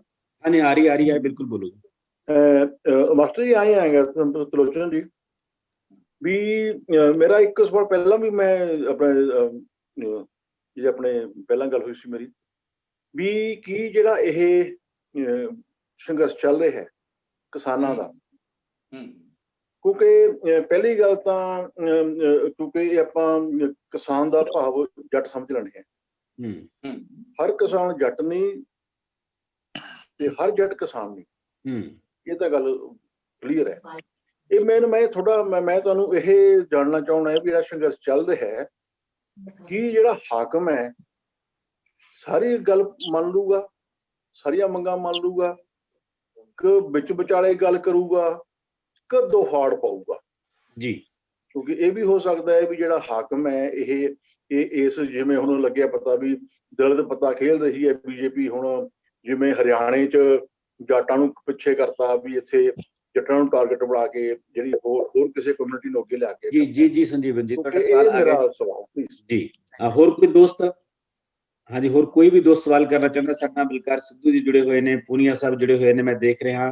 ਸਾਰਿਆਂ ਦਾ ਸਵਾਗਤ ਵੀ ਕਰਦੇ ਹਾਂ, ਧੰਨਵਾਦ ਵੀ ਕਰਦੇ ਹਾਂ ਜੀ। ਹਾਂਜੀ ਡਾਕਟਰ ਸਾਹਿਬ, ਮੈਂ ਜਾਣਨਾ ਚਾਹੁੰਦਾ ਕਿ ਜਿਹੜਾ ਇਹ ਕਿਸਾਨ ਸੰਘਰਸ਼ ਚੱਲ ਰਿਹਾ, ਇਹ ਸੰਘਰਸ਼ ਦੇ ਵਿੱਚ ਕੋਈ ਮਤਲਬ ਜਿਹੜੀ ਹੁਣ ਗੱਲਬਾਤ ਹੋ ਰਹੀ ਹੈ ਇਹ 'ਚ ਕੋਈ ਆਸਮੈਦ ਹੈ ਕਿ ਮਤਲਬ ਸਰਕਾਰ, ਕੇਂਦਰ ਸਰਕਾਰ ਕੁਝ ਝੁਕੇਗੀ? ਮੈਂ ਹੁਣ ਬੇਨਤੀ ਕਰਦਾ ਪੱਪੀ ਹੋਰਾਂ ਨੂੰ ਪਹਿਲਾਂ ਕਿ ਉਹ ਇਹਨਾਂ ਤਿੰਨੇ ਸਵਾਲਾਂ ਦੇ ਪ੍ਰਸੰਗ ਦੇ ਵਿੱਚ ਕੀ ਕਹਿਣਾ ਚਾਹੁੰਦੇ ਨੇ ਤਾਂ ਕਿ ਕੁਝ ਗੱਲਾਂ ਹੋਰ ਕਲੀਅਰ ਹੋ ਸਕਣ। ਸੁਖਵਿੰਦਰ ਪੱਪੀ ਜੀ। ਹਾਂਜੀ ਪੱਪੀ ਜੀ। ਹਾਂਜੀ, ਮੇਰੇ ਖਿਆਲ ਦੇ ਵਿੱਚ ਪਹਿਲਾ ਸਵਾਲ ਤਾਂ ਬਲਵਿੰਦਰ ਚਾਹਲ ਹੋਰਾਂ ਦਾ ਸੀਗਾ ਜੀ ਕਿ ਅਸੀਂ ਆਪਣੇ ਨਾਇਕਾਂ ਨੂੰ ਉਸ ਤਰੀਕੇ ਨਾਲ ਪਹਿਚਾਣ ਕਿਉਂ ਨਹੀਂ ਸਕੀ, ਇਹਦੇ ਲਈ ਕਿਹੜੀਆਂ ਸ਼ਕਤੀਆਂ ਜ਼ਿੰਮੇਵਾਰ ਨੇ, ਸਾਨੂੰ ਜਰਮਨ ਤੱਕ ਜਾਣਾ ਪੈਂਦਾ ਨਾਇਕਾਂ ਦੀ ਤਲਾਸ਼ ਦੇ ਲਈ। ਮੈਨੂੰ ਲੱਗਦਾ ਕਿ ਬੜਾ ਸਿੰਪਲ ਜੀ ਗੱਲ ਹੈ ਕਿ ਦੇਖੋ ਜੀ, ਸਾਡੀ ਜਿਹੜੀ ਲੀਡਰਸ਼ਿਪ ਹੈਗੀ ਹੈ, ਜਿਹੜਾ ਨੇਤਰਤਵ ਕਰਨ ਵਾਲੇ ਲੋਕ ਨੇ, ਚਾਹੇ ਉਹ ਸਾਡੀ ਕੋਈ ਲੈਫਟ ਮੂਵਮੈਂਟ ਹੈਗੀ, ਚਾਹੇ ਉਹ ਉਸ ਤੋਂ ਬਾਹਰਲੇ ਪੰਜਾਬ ਦੇ ਕੋਈ ਵੀ ਹੋਰ ਜਿਹੜੀਆਂ ਧਿਰਾਂ ਨੇਗੀਆਂ ਜੀ, ਉਹਨਾਂ ਦਾ ਇੱਕ ਫਰਜ਼ ਬਣਦਾ ਹੁੰਦਾ ਹੈ ਕਿ ਤੁਸੀਂ ਆਪਣੇ ਨਾਇਕਾਂ ਦੀ ਪਹਿਚਾਣ ਕਰਨੀ, ਆਪਣੇ ਨਾਇਕਾਂ ਨੂੰ ਲੋਕਾਂ ਤੱਕ ਲੈ ਕੇ ਜਾਣਾ, ਉਹਨਾਂ ਦੀਆਂ ਜਿਹੜੀਆਂ ਚੀਜ਼ਾਂ ਨੇ ਉਹਨਾਂ ਨੂੰ ਗਾਹਾਂ ਇੰਟਰੋਡਿਊਸ ਕਰਾਉਣਾ।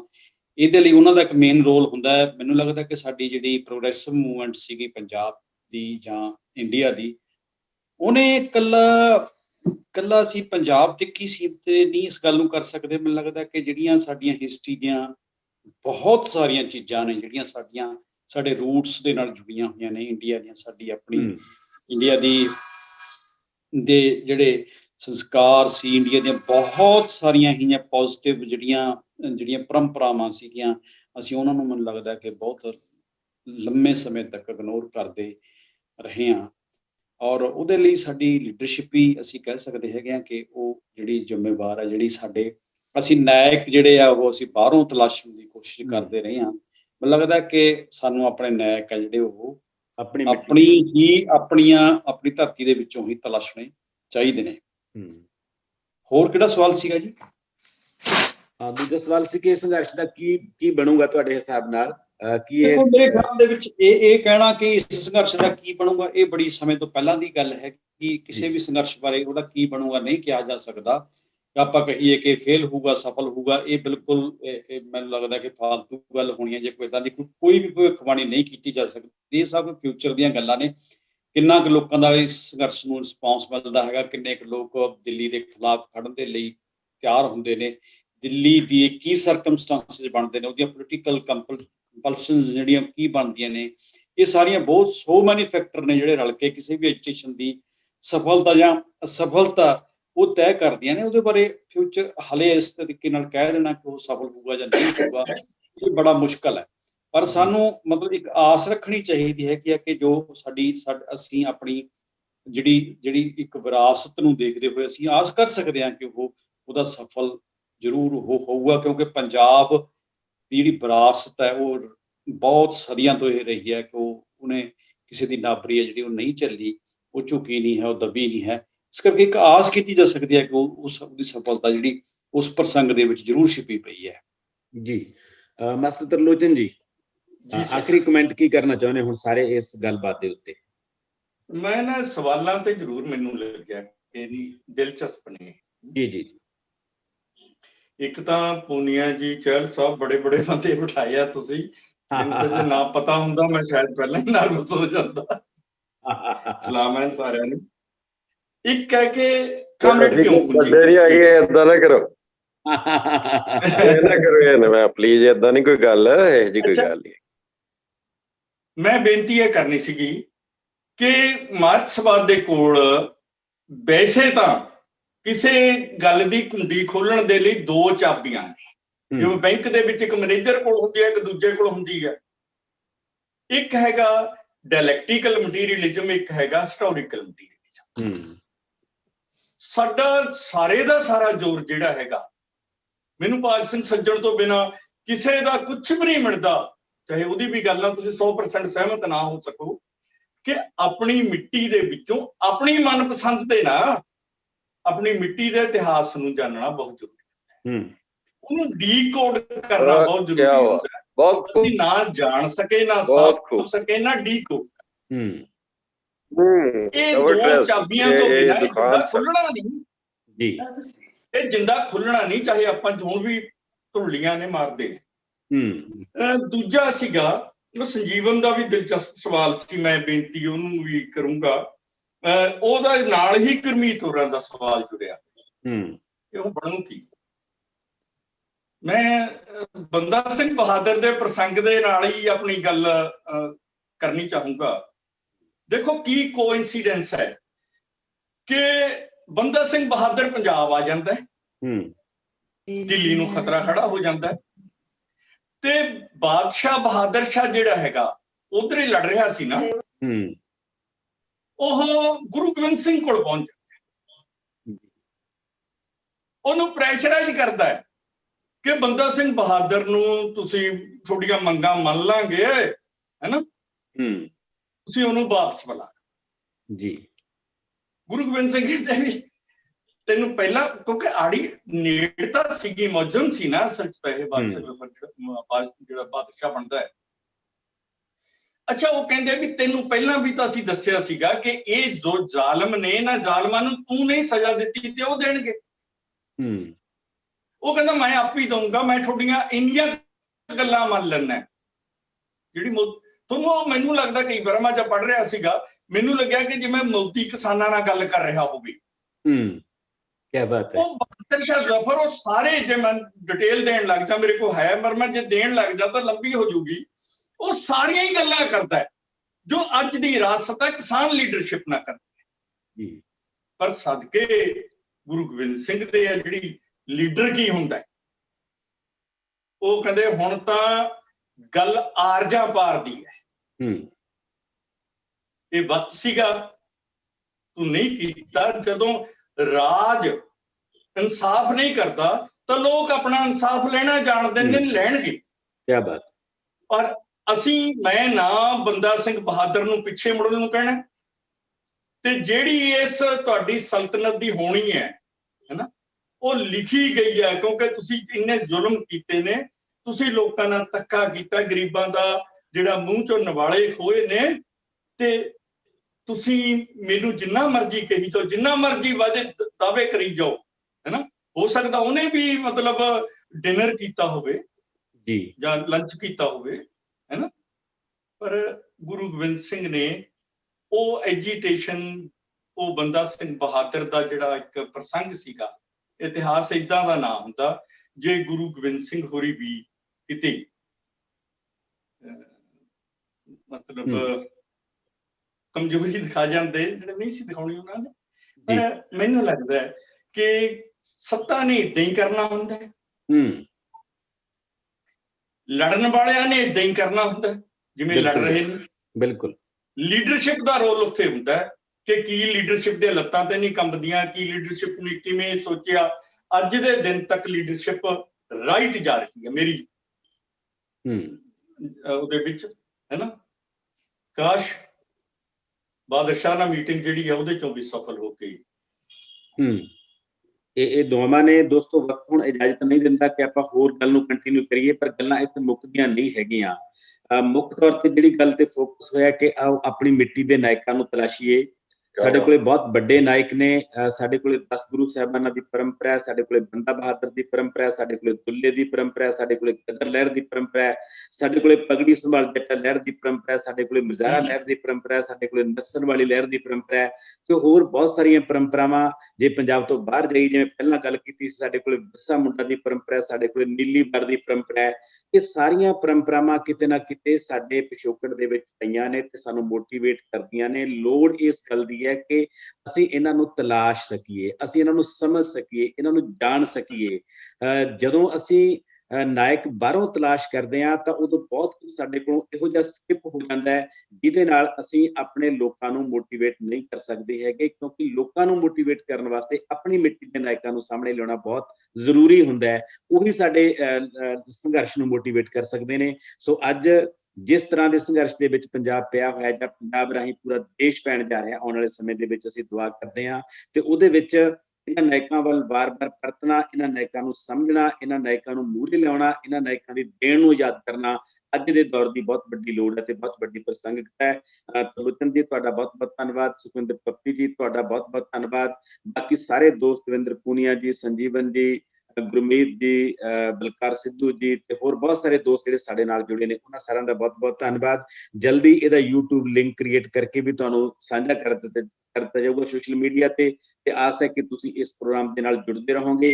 ਮਿਲਦੇ ਹਾਂ ਅਗਲੇ ਐਤਵਾਰ ਇਸ ਵਿਸ਼ੇ ਦੀ ਕਿਸੇ ਅਗਲੀ ਕੜੀ ਦੇ ਰੂਪ ਦੇ ਵਿੱਚ। ਉਦੋਂ ਤੱਕ ਲਈ ਤੁਹਾਡਾ ਸਾਰਿਆਂ ਦਾ ਬਹੁਤ-ਬਹੁਤ ਧੰਨਵਾਦ। ਜੀਪ ਸਾਹਿਬ ਤੁਹਾਡਾ ਵੀ ਬਹੁਤ-ਬਹੁਤ ਧੰਨਵਾਦ। ਸ਼ੁਕਰੀਆ ਸਰ, ਸ਼ੁਕਰੀਆ ਪੂਨੀਆ ਸਰ। ਬਹੁਤ ਧੰਨਵਾਦ।